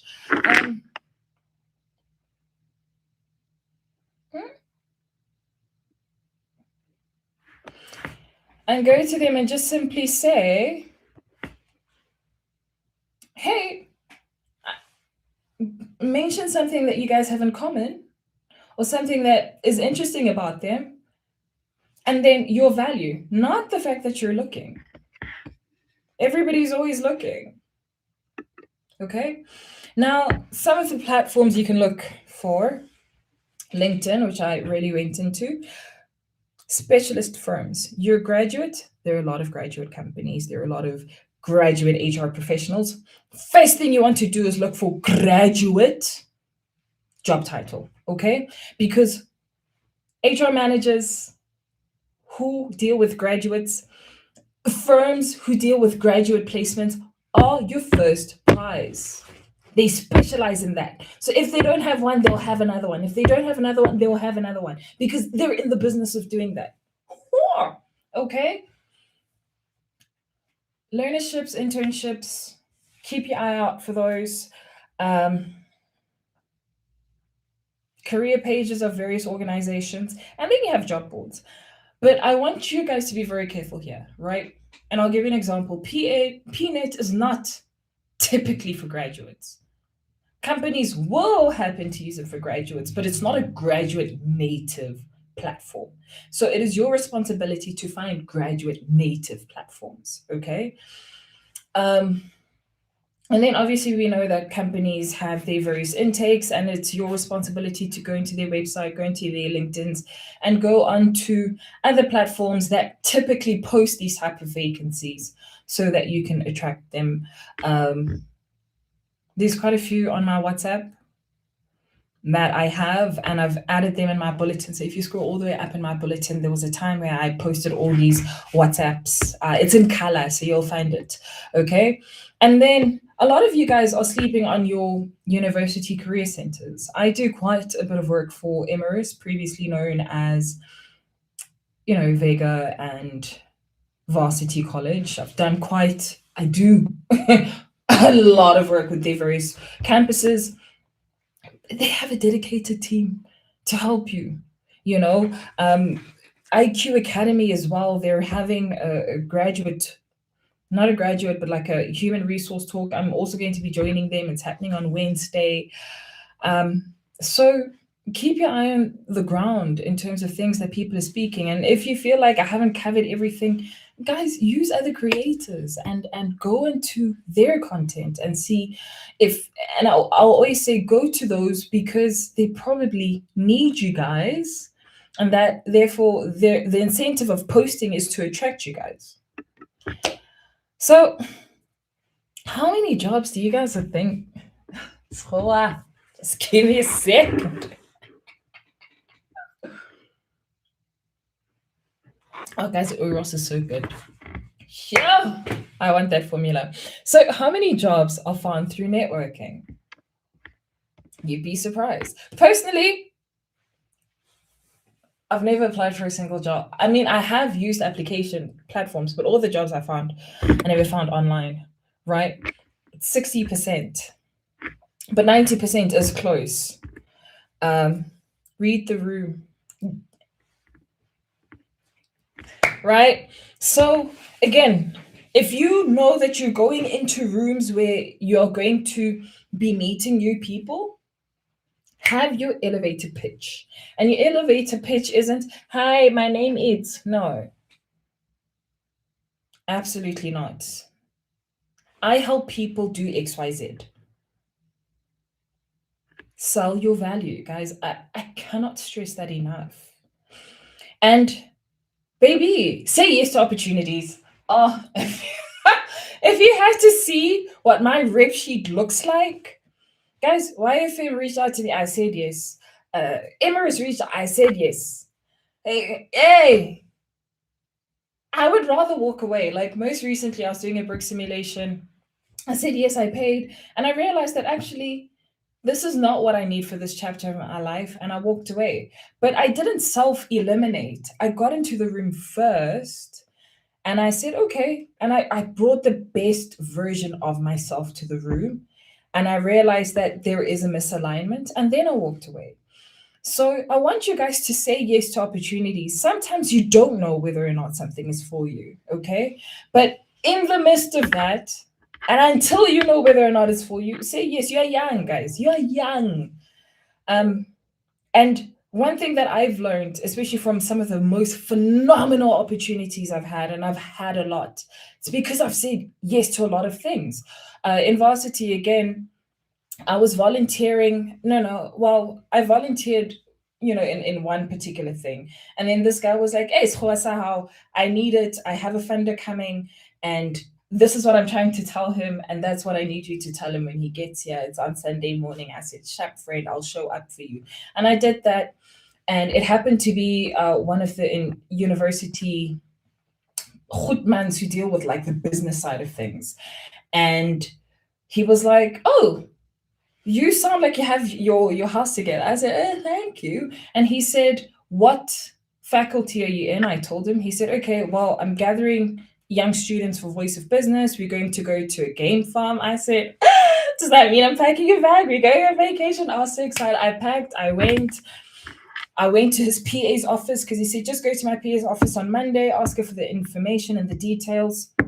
We leave in 2 weeks, meet the group, and I said yes.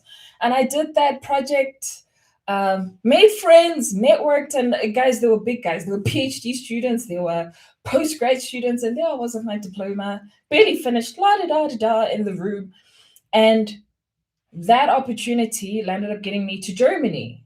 In a small town called Wismar. So if I did not say yes to that opportunity, I would have never seen that other room. So I'm saying say yes because you never know who's watching and who's evaluating the second you enter into those rooms. And when you say yes, guys, that's not where the work starts. It's how you show up after you say yes. That is the most important thing. Bring your best version. And if you can't bring your best version, rather leave the room. I would rather you say, actually, I bit off more than I could chew. Let me rather walk out. And I do that. Give yourself the liberty to change your mind as well. You're young. Give yourself that luxury.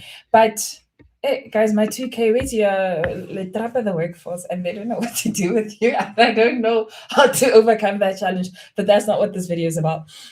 So LinkedIn, I'm not going to dwell too much on this, guys, because I'm going to cover it in the next video. But the one thing that I will make sure of, which is not on here, is make sure, hear me well, your account is not in private. Don't make me mad. Okay? Okay, thanks. Bye. Now, interview prep. I'm going to show you some.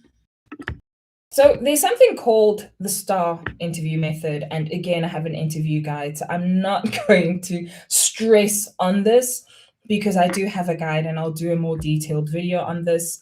But this is essentially what you need, right? When you are fleshing out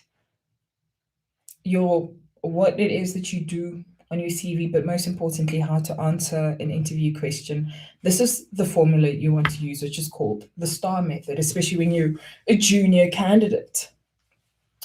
And while I was working at company X, while you're working, yeah, okay, it's shy, guys. Let me reboot. While working as X at company A or B, I regularly encountered frustrated or upset customers. I'm just giving you an example, no? This is the situation. And then you explain what happened. And then the task, what were you responsible for? I was responsible for resolving issues quickly and professionally without escalating it to the manager. Shut. What action did you take? I actively listened without interrupting, acknowledged the customer frustration, and calmly offered solutions such as checking other branches for stock, suggesting alternatives, or clearly explaining the company policy. And then what was the result? I handled, my manager noted that I was one of the calmest team members under pressure and often assigned me to the front of the store during high peak periods. Okay. So that is how you answer interview questions. That is how you clearly paint a picture so that the person that's why I give you guys these things. So when you go into YouTube, feel free to screenshot this. I'm leaving it here for a little while so you guys can screenshot it. But that is how you answer interview questions. I also have the CAR method, but this is predominantly for junior candidates, so I'm going to keep it light. But that is how you want to engage in an interview, right? And there are different types of stories, but I'm not going to go through them. And one of the reasons I did not, and hear me well, because you guys become the weapons formed against yourself, prospering when I want to give you guys more free things. If I ever share anything, you go to file, you go to download. Don't ever request. Where's the screenshot? I'll leave the screenshot. It's on YouTube, my darling. But the video is there. It is at, I want to see the time. I don't know what time it is. How long have you been live? It's at 1 hour, 43 minutes. Guys, there's 30 of you on my YouTube. Thank you. The rest of the 10 of you, please like this thing. Just guys, you lose nothing from just pressing like. And my laptop is going to die, so we need to move fast. Okay. So interview prep, again, I will go into detail regarding this. I just wanted to go very high level because, like we noticed, we're almost 2 hours in, but I'm more happy with the fact that we've gotten the foundation and the basis. And as we go over the weeks, we will then build up on that. Personal branding. Hey, very important. I must charge it. Charge it to the game. Guys, and I'm not afraid of adding a price tag. It's just, guys, unemployment is too high for me to be making these things expensive for you to access. So these are free. My time isn't. If you want a one-on-one, There, I'm not afraid to add zeros, but in terms of this content, I give you more than enough for free. And if you're patient enough to go through all this content, you never have to see me on a one-on-one. You can see me for coffee, we can sippity sip. But in terms of this type of content, I try. Oh, the charge it. Oh, I thought you were in charge it to the game. Good looking out. Okay. No, my laptop is too far. My laptop charger is way too far. So, and now, guys, when it's time to close the laptop, closing the laptop, but I'll always charge it to the game. Guys, no, in Cyril's economy, it's money fest. Okay. So, branding versus marketing. So, branding is who you are, it is your identity and it is your character. People like me, especially the marketing folks, it seems so far fetched. So, so in your branding, I need you to keep it very simple. It's your LinkedIn headline and summary, right? And I'm not talking about your CV because we've done your CV. It's how you present yourself in interviews. It's your values and your professional reputation. And it's what people say about you when you leave the room. Don't move like a 2K, guys. I know it's so easy to be like your peers, but they're getting a bad rep out there. And if you can be the one hardworking, most diligent, but most importantly, most willing to learn, you have outsmarted all your competition so effortlessly. And I want that for you. Okay. So that's branding. Marketing is different, right? So marketing is how you build the brand awareness. Turn L's into lemons and cysts. You guys are funny. So applying for jobs and following up is how you market yourself, right? Networking events and going online is again how you market yourself. Sharing your work as well as your insights is how you market yourself. Um, And lastly, cold reach out to companies you admire is another way of marketing yourself. So a lot of the times when you think branding and marketing is not the same thing, even in a job seeking context, because branding is who you are, marketing is what you do. If I can simplify it for you, that's how I would put it. Maybe let me just reduce my screen brightness. Okay, I can still see. Perfect. Now,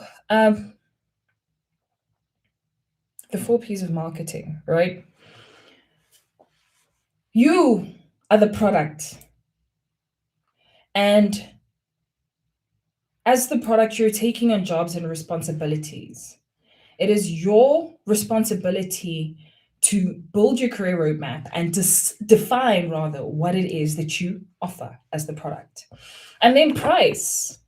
Guys, you're babies, so I'm not going to dwell too much on this, but at this point, the industry determines your price. You don't have a lot of leverage, so I'm not going to dwell in that. Place is important. Think of companies and industries that have a strong need for your service and target them specifically. What is important is where you plant yourself, guys. Oh, thank you. Good looking out. Thank you.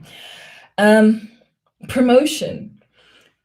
Communication strategies let employers know about you. Networking, applying for jobs, and building your online presence. Very important. Um, that is how you market yourself. That is how you put yourself out there. You're obviously neurodivergent. If you are, there are different ways that you can go about networking. Again, link in bio. I have a very detailed guide regarding networking. If it's not in there, you'd have to go into Substack. I think that's one of the, I think I took it off my, homepage, but I do have an article on Substack that you can go to. I want to see if I can find it for you guys. It's telling me to log in to Corporate Auntie Substack. I run a strict program. That is so hectic. Okay, never mind. Can't log in there. It says log in for more content. Shoo! Okay. Excuse guys, I can't show you. I'm using Corporate Auntie's Goo. My personal one is not here. So sorry about that. Now, again, I want you guys to know what the difference is between you and an asset, right? So there is no difference, guys, between you and an asset. And hear me well. An asset is something that an organization uses that appreciates in value or depreciates. You decide which one you are. You can either be a building or a car, okay? And when you appreciate as an employee every single day that you log in, you're gaining experience and more experience. Every single project that you do, you are appreciating and value. Every single qualification you get, even as a short course, you're appreciating and value. And I need you to know that all these things compound. And the more they compound, the more that you're ultimately worth, the more that you appreciate as a building. Your human capital, you're never depreciating, always appreciating. So that is very, very important. There is no difference between you and a value driving asset, right? Um, and you guys are babies, but I'm going to teach you this anyway, right? In your first 5 years, it is important for you, one, to go. Okay, this is a little bit more senior, okay? But what you want to do is spread as wide as possible because you don't know what you like and you don't know what it is that you don't like. So when I say yes to opportunities, find yourself in more rooms where you're like, and volunteering is one of the best ways you can do it. Where you're like, I didn't know this was fun. I didn't know this because the truth is, guys, our parents don't always expose us. But when you start hitting bomb identities, it's no longer your parents' responsibilities; it's yours.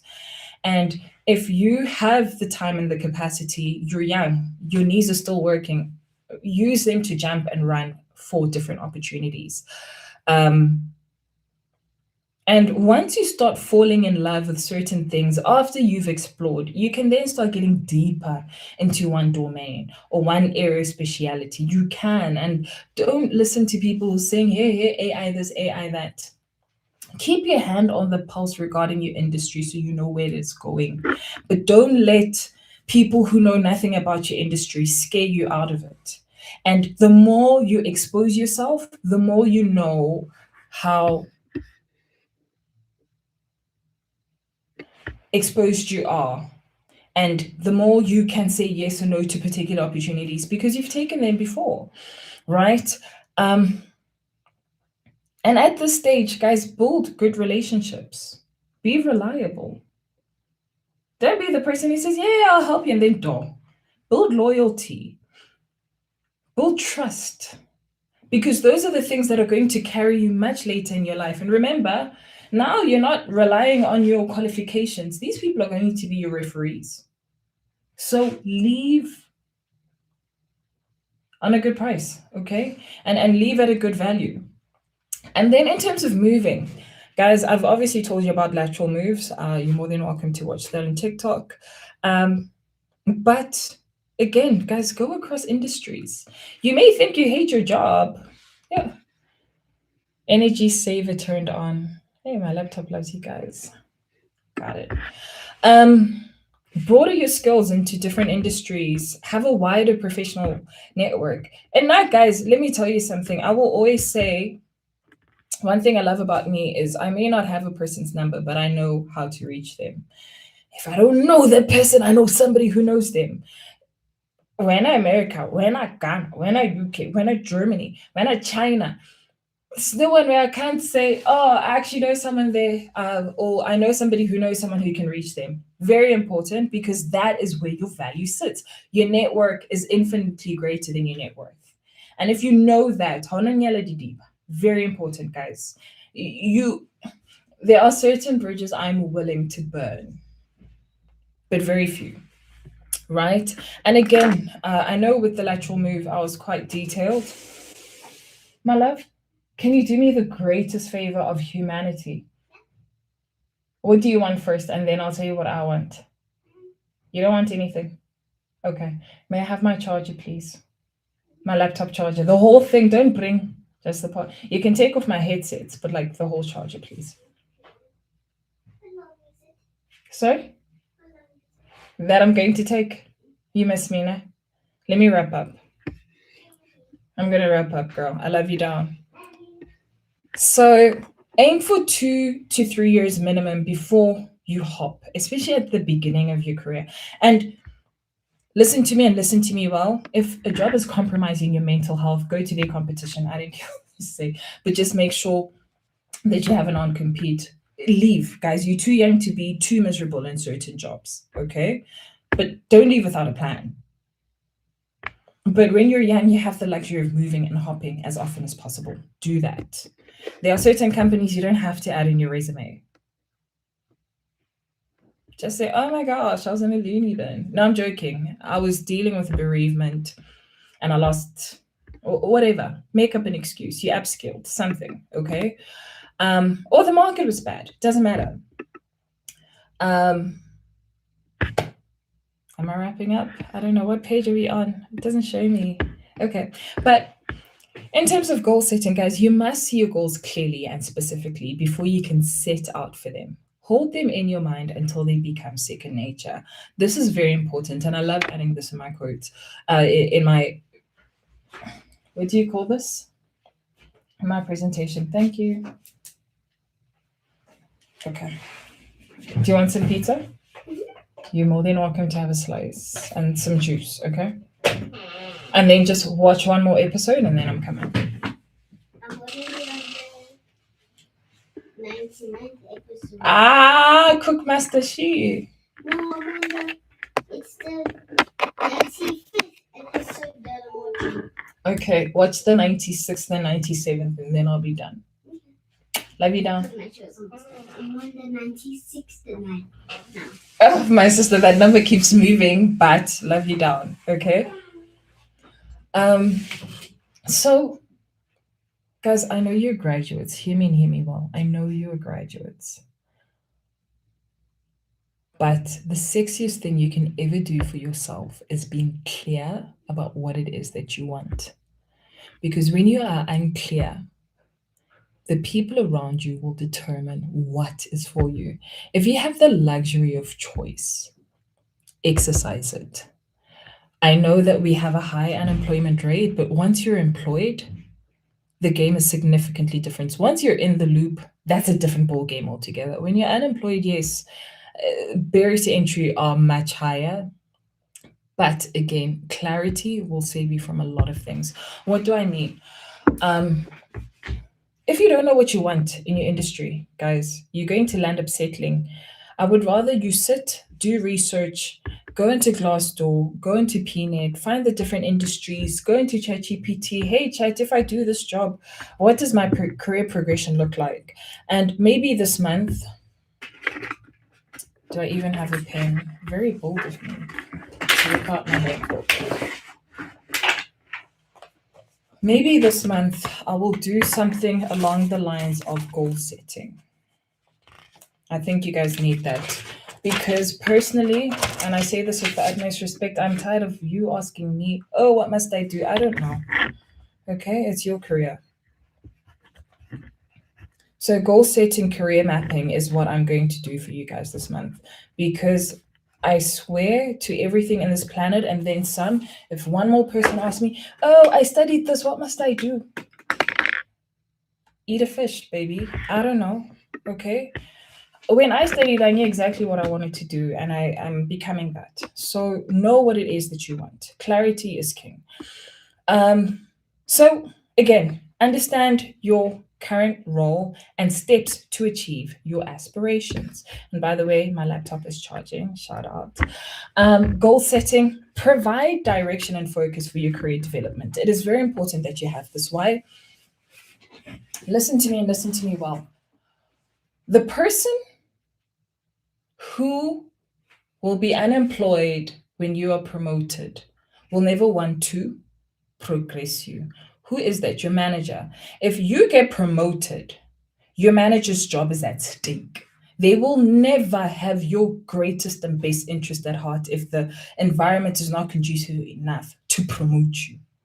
So it is your responsibility to say, hey, I said I'm going to stay here for 2 years. Once I stay for 2 years, I need to start actively looking because the next step of my career is this. Your manager very rarely is going to make sure you become this. Okay? So it is your job to look for jobs that will help you become that. So if you don't set those goals, you are leaving your fate to somebody who understands that you being promoted is you equally being their competition. Don't do that. Okay? Now, professional development, identify resources and support you need to reach your goals. What resource do you need? Do you need to go back to school? Do you need to get a career coach? Do you need a mentor? Do you need to leave jobs? Do you need to move abroad? Do you need to get a visa?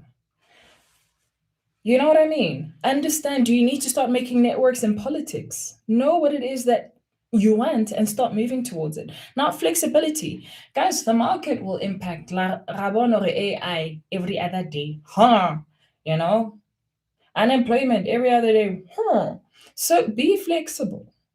Yes, you may not necessarily get the job that you want tomorrow, but be agile in your approach. But you can only be agile when you keep your foot on the pedal, okay? I know that it's your responsibility. I mean, I've had people on their birthday, they book my sessions to say, oh, for my birthday gift, I am investing in myself. That is a person who knows, okay, I've tried it on my own. Now I need another set of hands and eyes and ears who can assist me, right? And then decision making. Again, guys, cannot come to somebody to help you make a decision based on what it is that you want, because you now have a better lens of your career. And have you ever tried putting in a prompt to ChatGPT and you're not clear? Gone Ganje. So clarity gives you precision, okay? And when you have precision and you need help in terms of making decisions, people can help you make decisions in line with what it is that you want and not what it is that they're guessing that you want. And again, when a person gives you advice, guys, the first thing that you must hold true to is yourself and your values. Even your mentor can lead you astray, okay? Because they may not necessarily have the same values that you do. But it's also very important that when you find mentees and mentors, that they're in line with your ambitions and your values. Very important. And you can only do that if you're self aware. Boom, again, it comes back to you. Guys, for example, I don't like admin.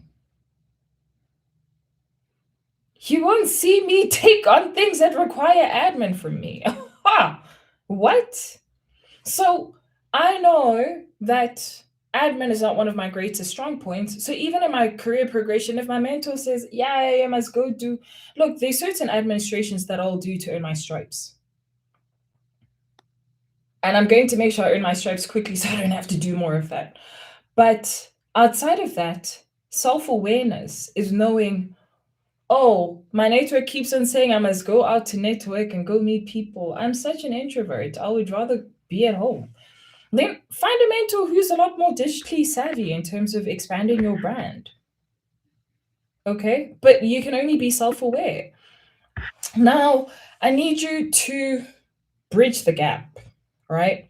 So if you're not landing the job immediately after you graduate, it's very normal. The job market is crappy. Again, yes, sometimes jobs open in January, but the reality is life does not work the same way as high school and university.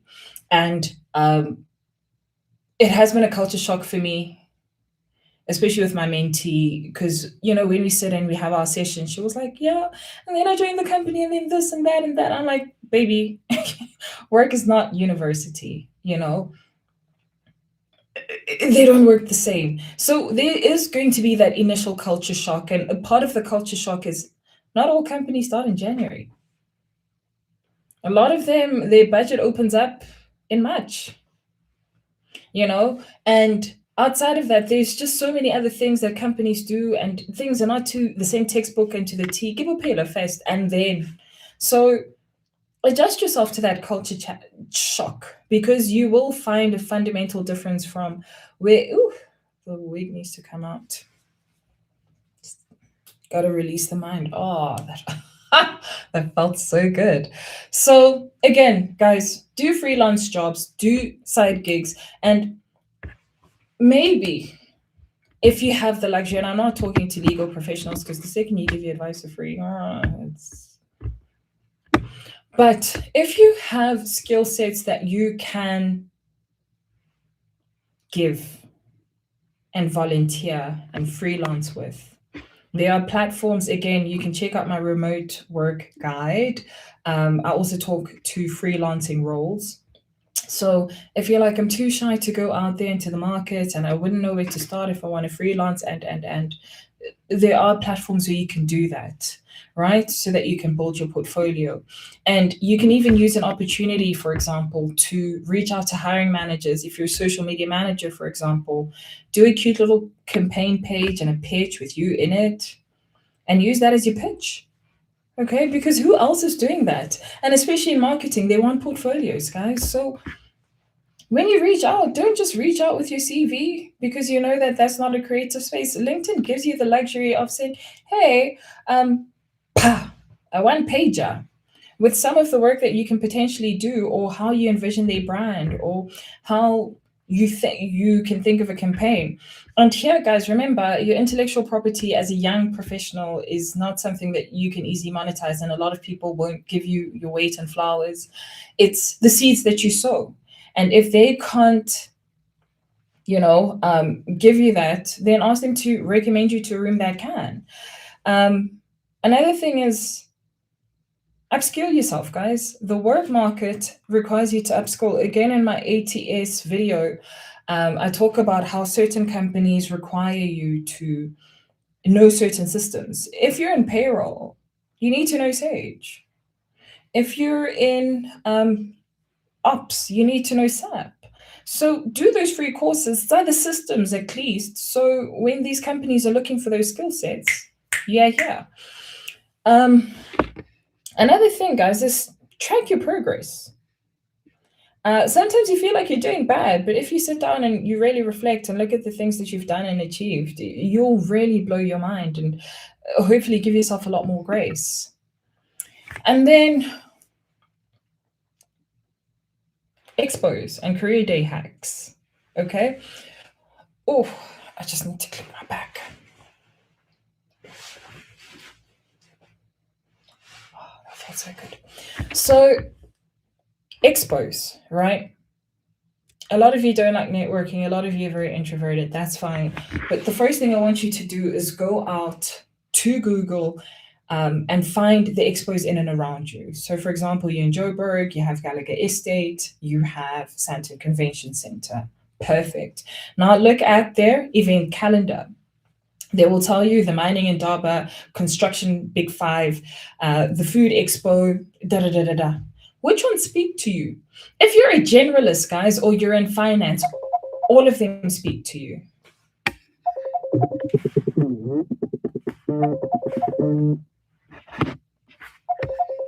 Sure. Everything is ringing, guys. Apologies for that. Again, you'll find all the big fives. If you're a generalist, Zwab Zonke, if you have the capacity and they're free, go to all of them. Sharp. 2, look at your industry. Again, if you are a lawyer and you're like, oh my gosh, I'm a legal professional, I can't be in any of those rooms. All of them need compliance. All of them need legal stuff. All of them need a commercial lawyer. Get your booty two-shoe into those damn rooms, okay? Don't make me mad. And again, guys, go on to chat or an LLM if you cannot think of whether or not you can be in those rooms and say, hey, this is what I'm doing or looking at getting into. Would it be if I had to enter into, for example, there's a transport one coming up this week. If I had to go to this transport networking event, what are some of the opportunities I should look for? Good. Then go back to that website. A lot of them are paid to advertise the brands that are going to be present. Go through the list of brands that are present. Okay. And then check if they have a careers page or Google the vacancies that are there. If any of them speak to you, that's the company you go see. When you get to the stall, act surprised. Oh my gosh, your product is absolutely amazing. I read about it on wherever you found them. And say, tell me more about it. Oh, this is what they do. Great. Then warm them up. Oh, love your shoes, babe. What a cute color. Oh, actually, oh, mango. I saw that you guys have a flight attendant vacancy. I just happen to be finishing my flight school. Do you know who I can get in touch with within your organization? Would you mind either I pop you an email and you introduce us? Alternatively, if you could share the email address, or are they here?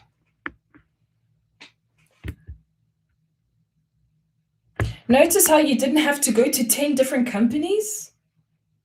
Just went to one? And if it's embarrassing, they'll never see you again? And if it's embarrassing, you land up getting a job? My one mentee, I told her, hey, babe, come. I'm working the manufacturing in Durban. I need an extra set of hands and ears there. She came in and we settled in and I said, hey, go find your next employer. That's why you're here. I'm not going to employ you. I can't afford you. But you, my darling, go out, work the room. And see, you didn't have to go through an ATS. Work the room and then come back. She worked the room. The one company was like, oh, well, we don't really do graduates. She's like, okay, well, any entry level, I'm really good at sales. So if you're looking at somebody who knows sales and loves sales, you know where to find me. That was in July. That's when the manufacturing in Durban was. Fast forward to after she graduated, September, she started at that company. Boom. How many ATSs did she have to go through? None. She just had to work the room. And she's fortunate enough that she is confident. So, again, with every company that you're going to be approaching, make sure that you have a 15-second value line for each company that you're going to. And when I say value line, what value match do you guys have? What intro match do you have? I don't care if you put it on your phone and you cram it the whole day before, but when you walk into that room, work it. And a lot of anxiety comes from lack of preparation. And if you feel like you're going to be nervous, take shots of rescue. Boom. I know when I get into certain rooms, I get anxious, and I do. I listen to headsets. Oh, you must not know what you just started. I blast my music, and then I know when I walk into that room, I can work it because Glorilla is here hyping me the hell up. So when I get to where I want to go, I'm already hyped, okay? So do things that make you feel comfortable when you walk into different spaces. Some people know yourself, and that's why I say self-awareness is so key, because when you know yourself, you know what you can, you know your limits, you know what you can do, you know what you won't do, you know what you can settle for. And even if you walk into a room and talk to 3 companies, you've done way more than enough. You don't have to go around looking and talking to everybody else. Okay? And then once you can exchange contact details, the most important thing is to follow up with that one unique thing. Oh my gosh. Remember the cute little purple shoes? Or when I network, I go with blonde hair. Who's going to forget a black girl with blonde hair?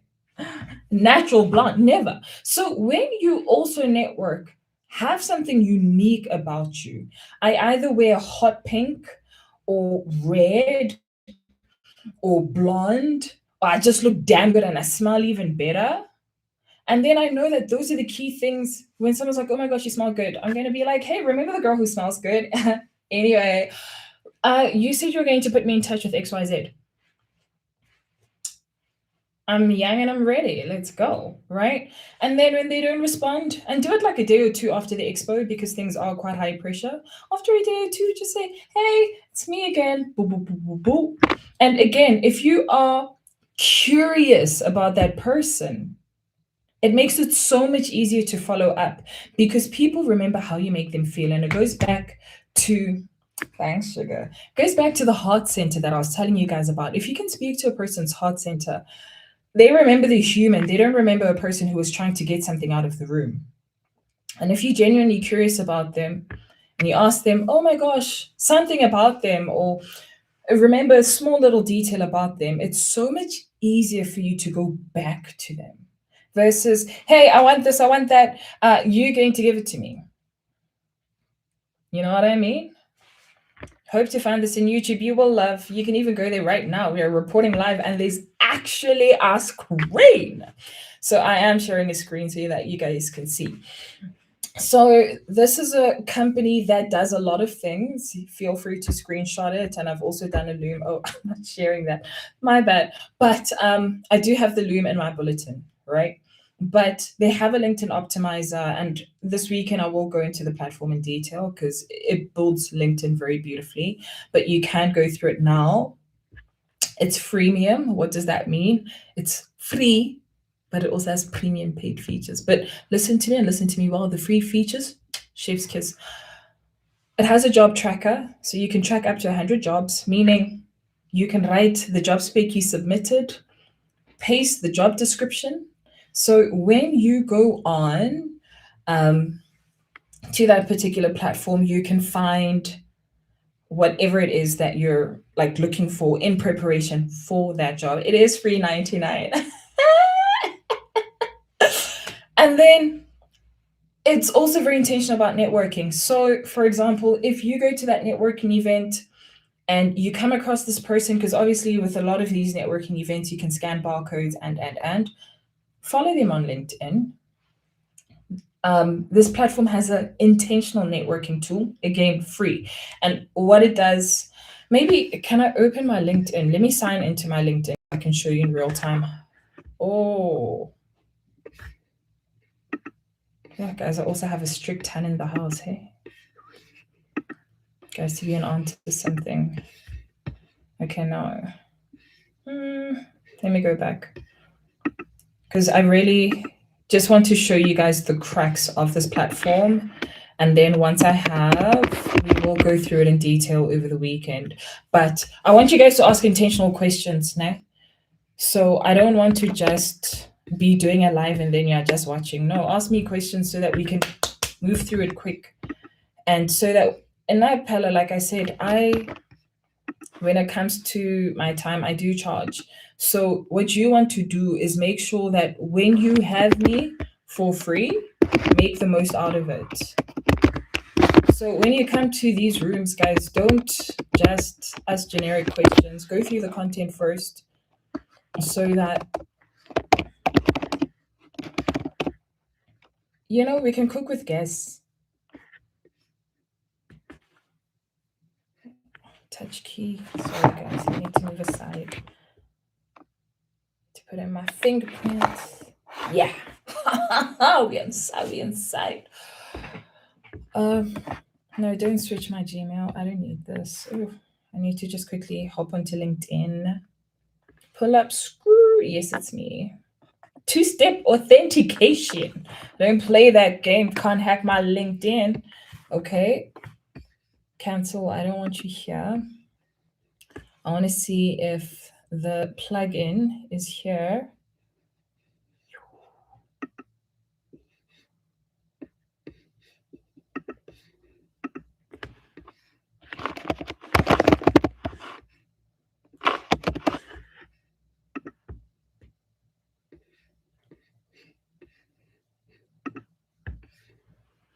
Okay, I just quickly want to check if I can pull this.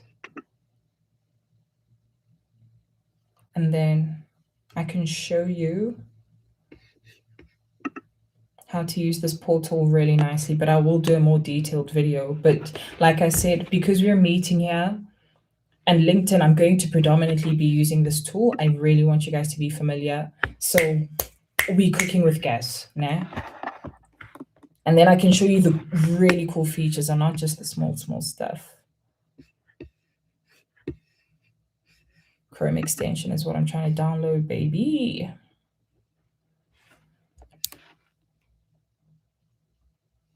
I wasn't expecting to show you guys this, so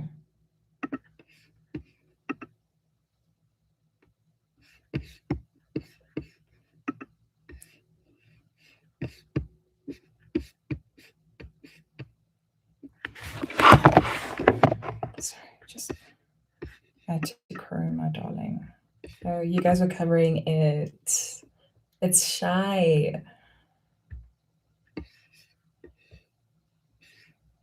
Okay, I just want to download the Chrome extension and show you guys this.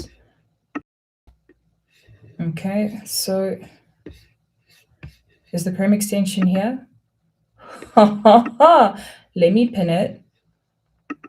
And then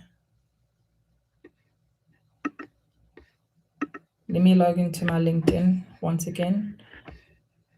And then I'll share that page.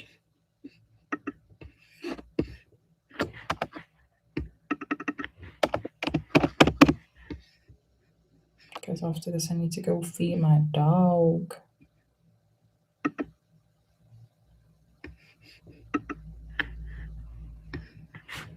Whew.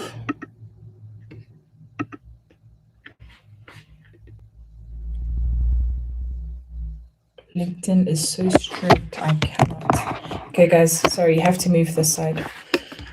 So let me go to my profile and then I will upload this feature. Guys, and now share. Okay, can you guys see my LinkedIn? No, you cannot see my LinkedIn.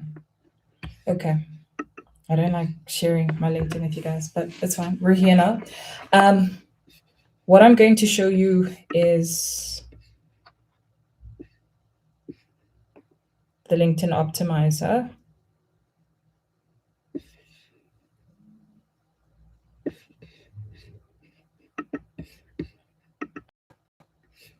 Okay, so I just need to sign in here.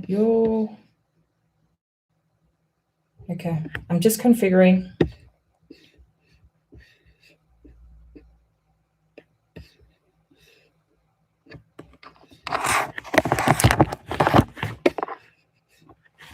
Let me see if now that I've logged in officially, if I can add.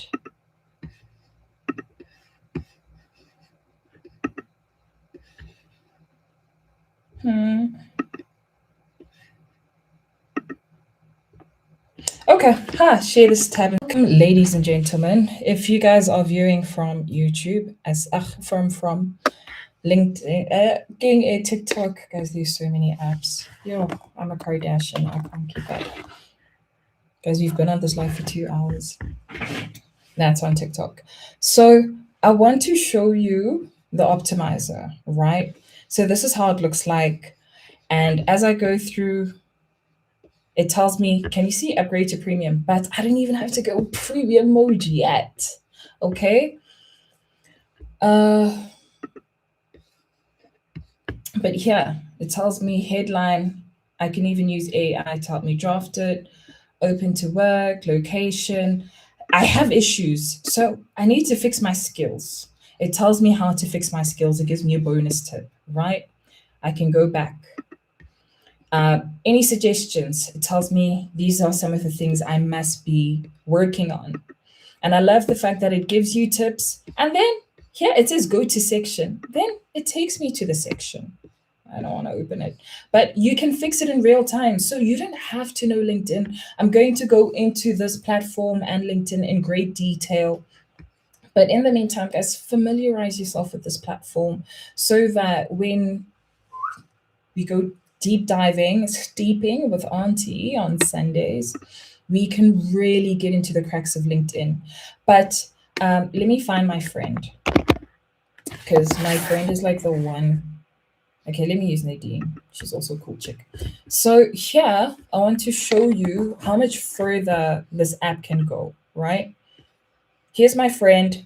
Can you see this thing that you see? We both worked at the same company. Hey, but can you see here? It says add to contact. Your LinkedIn does not have that. Careerflow does, okay? And guys, I'll give you my unique link. I'll pop it into the bulletin. and then we can get into it. Yeah.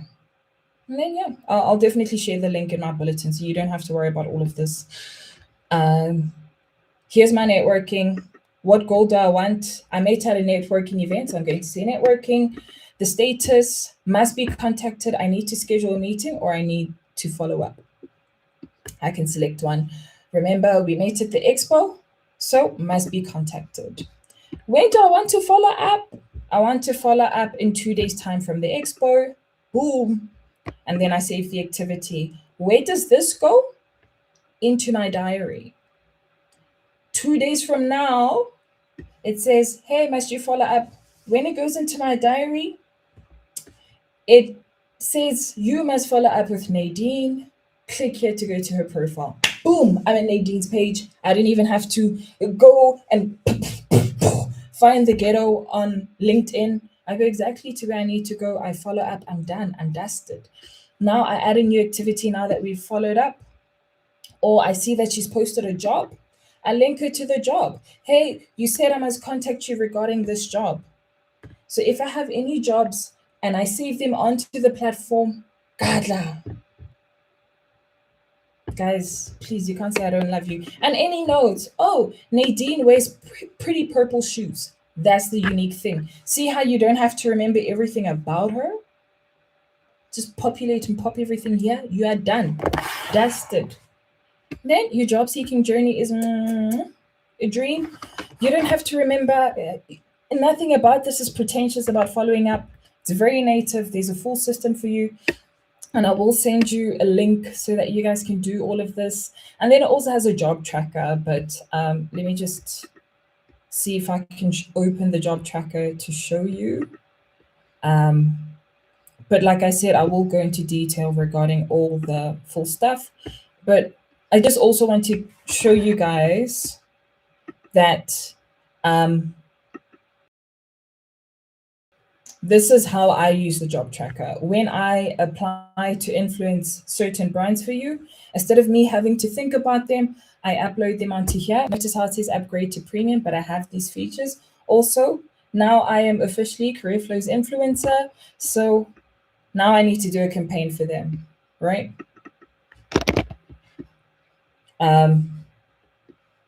Okay, we're actually here now. So now I can keep track of where I am in the process with particular brands. Okay, so even if, for example, you're not job seeking, but you are looking at working with brands and you're reaching out and you're using LinkedIn to do so, boom, you're networking, you're looking for mentors. Shab, you know that interviewing for you means active engagement. You know, offer means now we have concluded the deal and we are cooking with gas. And then if I got rejected, it would have been there, but I haven't. Now I can add a column to say I'm currently influencing, whatever. But there. And you can add up to 100 of these. And maybe let me open up. So in here, here's the overview. Here's the company, the notes that I've added. I can create a note. I really didn't. Contacts. I was actually talking to one of the co-founders. The documents, if there's any job spec or a link to the document, I can upload it onto here. The tasks I now need to do in this job seeking journey, prepare for interview or whatever, I add them here. Boom, doom, dusted, guys. Like, don't get better than this, okay? Where was I? Back to my presentation. But I will be going through this platform. I know I just went through it, but just to show you that I go out to look for these opportunities. And the only reason I decided to go to CareerFlow is because I've used the platform. I absolutely love the platform. So I'm not recommending a platform where I haven't used. And notice how it's free. Guys, I'm not going to get any money from you guys getting access to this platform, but I do negotiate discounts for you and so that when you guys use these platforms, they're effortless and you guys enjoy them and it makes your job seeking journey that much easier and not overwhelming, because like we said, job seeking is already a humiliation ritual. So what we're trying to do is just make it so much more fun and easier for you. Cool. So this is another platform. I have it on my phone. I'm leaving TikTok fast. I'm coming back. But I want to show you guys this platform. I have it on my phone, right? Don't mind the 25%, but it's up here. Oh, Skajaji Duolingo, yay! So it's called Blink, right? It's an electronic business card. You can scan it, and when you're networking, you want to bling bling, and then people can reach you. And the nice thing you can do is either add your LinkedIn URL, you can add your career portfolio, or your Kick resume. For those who don't know what Kick resume is, I've included in the free tools for you. Oh, guys, I forgot TikTok. I'm back. And then if you want to be extra spicy, best thing you can do is add a Calendly link so that you guys can book a 15-minute session. Tell them, hey, you can book time off in my diary. Boom, boom, pow. And the nice thing is people can add their contacts on there too. I know a lot of you have been itching, so I'm taking questions, prioritizing obviously YouTube questions. And once I've gone through the YouTube questions, my phone battery is low, so it's going to be shy. I'm not doing any TikTok questions. Just putting it out there. Only doing YouTube questions. So again, taking it from the top. Okay, glad you guys can hear me. ID number opens you up to bias.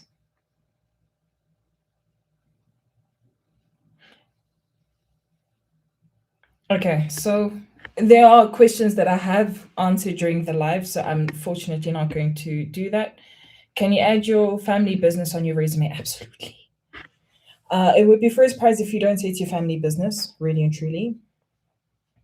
I know, but yes, first prize. Make it seem like a professional entity. As long as you know how to clearly articulate your responsibilities. And if I can give you guidance, nah, even if you have, it's a family business, so your scope is probably higher, you have a higher level of, how do I put this, autonomy and a higher level of responsibility, but it's important to put it in to the industry range. And what do I mean? If, for example, your predominant role was being a cashier, but you were also doing a lot of management capabilities, but you're an entry-level candidate, try do as much cashier related impact statements versus managerial ones, because then your CV becomes very difficult to read and you are creating more confusion and noise versus clarity. So as I mentioned, guys, I'm only addressing YouTube questions. So if you have any questions on TikTok, excuse, I'm sorry, so yeah, that's the advice I'll give you. Does the employment gap on your resume affect your chances of getting the role? It can, but it ideally a lot of employees don't like gaps, right? Preference of beyond everything else. What I can definitely suggest you do to mitigate that risk is in your executive summary or where you do have a significant gap, simply state a girl with a strict program. I'm literally doing questions and then I'm done. I just realized that I'm on episode 99. Okay, you realized, yo, girl, your English is too big for a small girl like you, but yes, I love your realization. I'm wrapping up and then I'm all yours. And then I'll do some popcorn and then we're going to watch, yeah? And then we'll watch a cool movie, okay? So soldier on, girl. I'm wrapping up.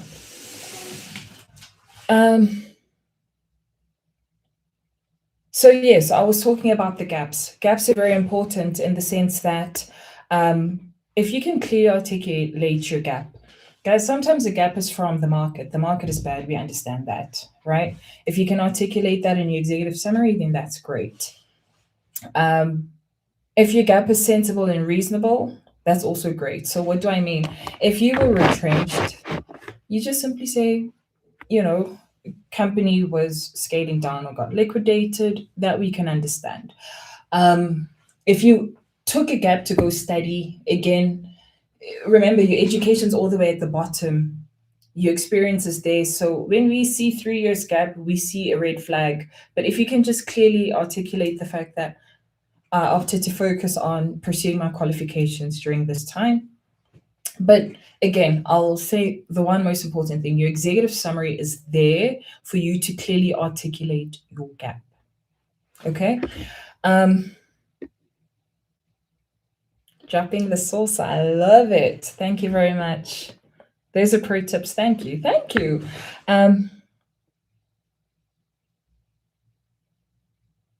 Okay, so thanks for hosting us. I'm currently looking for roles as an account exec, targeting international remote roles. I have a remote role vacancy, remote role guide that you can refer to. It's on Substack. Everything that you need to know regarding remote roles is there. But if you stay tuned here, we will go through it together in great detail. Okay. Yo, I pressed something by mistake and I saw all the comments. Guys, I cannot thank you enough for your support and being present. I genuinely cannot. I don't take it for granted.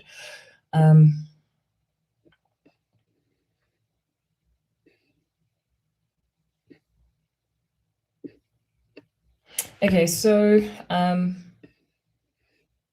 I have secured only 2 interviews, which were conducted by an AI. I'm in my mid-20s and desperate to leave my current job for new opportunities. Would it be wise to apply for an entry-level role? Look, if you feel that that's necessary, but honestly, if you have experience as an account exec, that's what I'm selling. Unless you don't want to be in the industry altogether, then yes, you might just have to start fairly junior. But hear me and hear me well. If you can move across, you get more leverage. You have the luxury of asking for more money. The only thing that I'll urge you is never show your desperation when you're moving across. And that's the one thing you can do when you're currently employed. And I know that you're desperate to leave, but it's very important that you don't do that, because the second you show your desperation, the money, they start pinching. Okay. And again, account exec, you can move into business development, you can move into a client facing role. There's so many other industries you can naturally pivot to. And I would rather urge you to look for industries where you don't have to start from zero.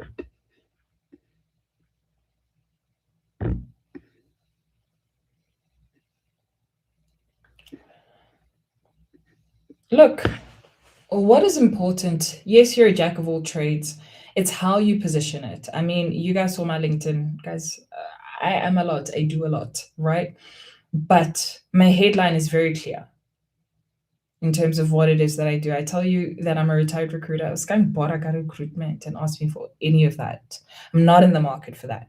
So again, if you feel like your CV is too all over the place, what will give you the best ROI? And what do I mean?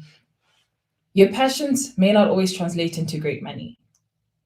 But what is it that you can do, willing to do, and pays well enough that you can do for revenue? Because that's what you should then be putting forward. You don't have to show everything on LinkedIn. You know what I mean? So your biggest role is to make sure that you sell your value. And you can, for example, if you're a jack of all trades, there's certain areas where, for example, it was a volunteering program.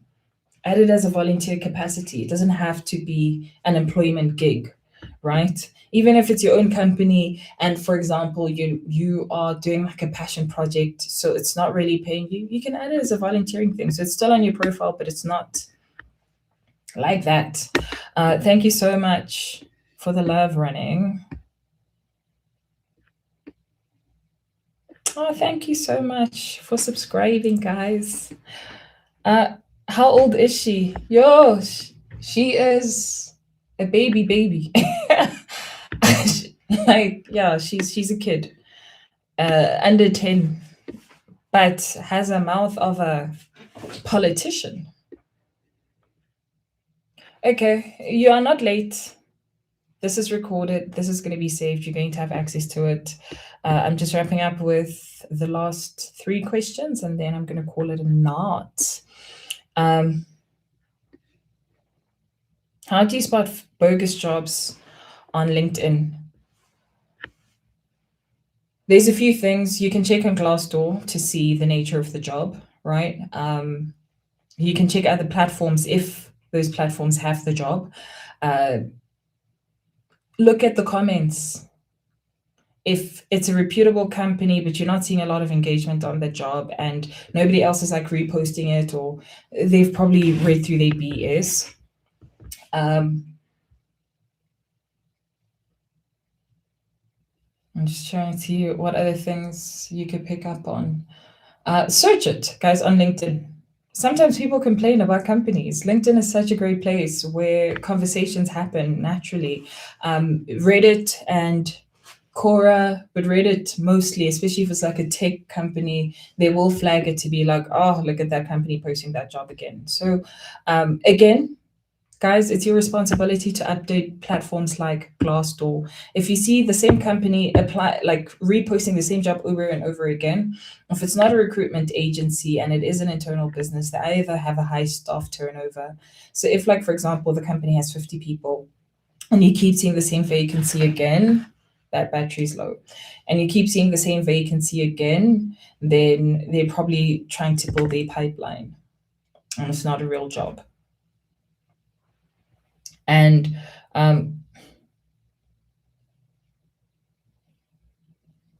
okay, do you think getting a job has to do with alignment or timing? Because you've tried. Okay, so I've most recently posted an article regarding why job search feels like luck, right? And I think a lot of people in this community can attest to certain, like, I'll always say one thing will tell you whether or not your current method is working.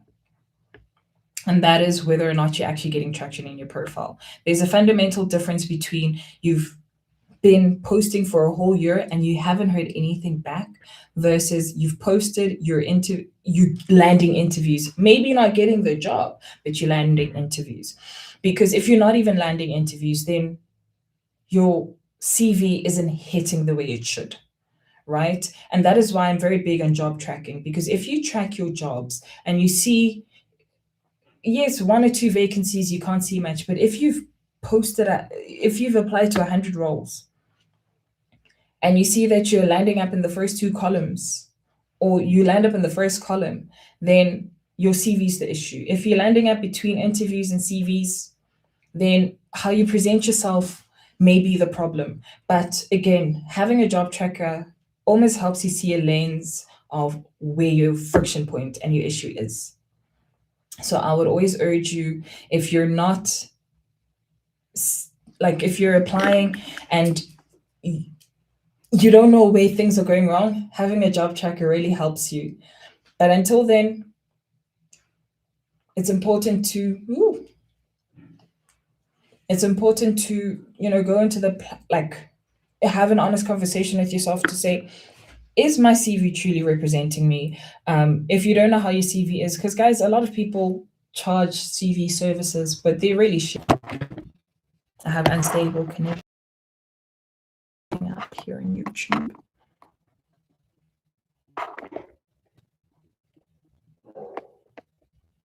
Who's emailing me so late from a foreign country? Oh my gosh, it's an old candidate of mine. She said, the lady who you helped get the job at. I remember her. She worked in Ireland. That was actually one of my most favorite roles. Oh, I miss her. What a lovely lady. Okay, guys, I'm going to wrap up. You feel like you were not answered? What was your question? If you feel like you're not answered, I probably answered the question. Oh, I haven't gotten to your question yet. I'm wrapping up, but I haven't gotten to your question yet. I need advice. I got an internship on a year's program. It started in April and they're paying me, but they haven't found me any placement as yet. Should I meet them halfway? Yes. There was a person who reached out to me while I was on vacation, actually. It was in December. And she said, hey, I was currently doing I got appointed at this particular organization and the company, I think, was closing down or something. I have the salary, I just need the experience. Can you please absorb me? Boom. They reached out to my network. Luckily, she was in marketing, and I do have access to a marketing group. I posted in the marketing group, and one of the ladies said, yeah, she can come work at our radio station, and she started in January. So I'm not saying reach out to me, please don't. I'm fully indebted with my own things. But when you reach out like that, just say, listen, I'm not here. Find companies close to you. Now, where you know you don't have to spend a lot of petrol, and say, look, I'm just looking for experience. I need to, do this. I already come with the salary. You can top it up. Hey, I'm not allergic to money, but what I really need is the experience. And explain to him. You're a former mining talent acquisition intern looking for advice on volunteering opportunities in HR in Johannesburg. Look, why would you be looking for volunteering activities? I don't understand if you already have experience, especially within the HR space. Just apply for regular jobs. Otherwise, you're duplicating efforts. That's just my 2 cents. So yeah, that is it for me. It has been fun. It has been long. For those who have joined here and feel like you've missed out, there's 2 hours and 45 minutes of goodness on YouTube. This video is not going anywhere. Feel free to go through it at your own discretion. For those wondering what I was covering today, it was CVs predominantly. LinkedIn, I will be doing in great detail, so come through with your questions. And if you find any LinkedIn videos on my TikTok page, feel free to find them and ask questions on them so that when I am formulating the content that I'll be covering for you guys, I do that in great detail. And yeah, that is it from me. I wish you an amazing evening. TikTok, I'll give you 5 minutes to ask questions, but YouTube, it has been love, it has been light. Have a beautiful evening.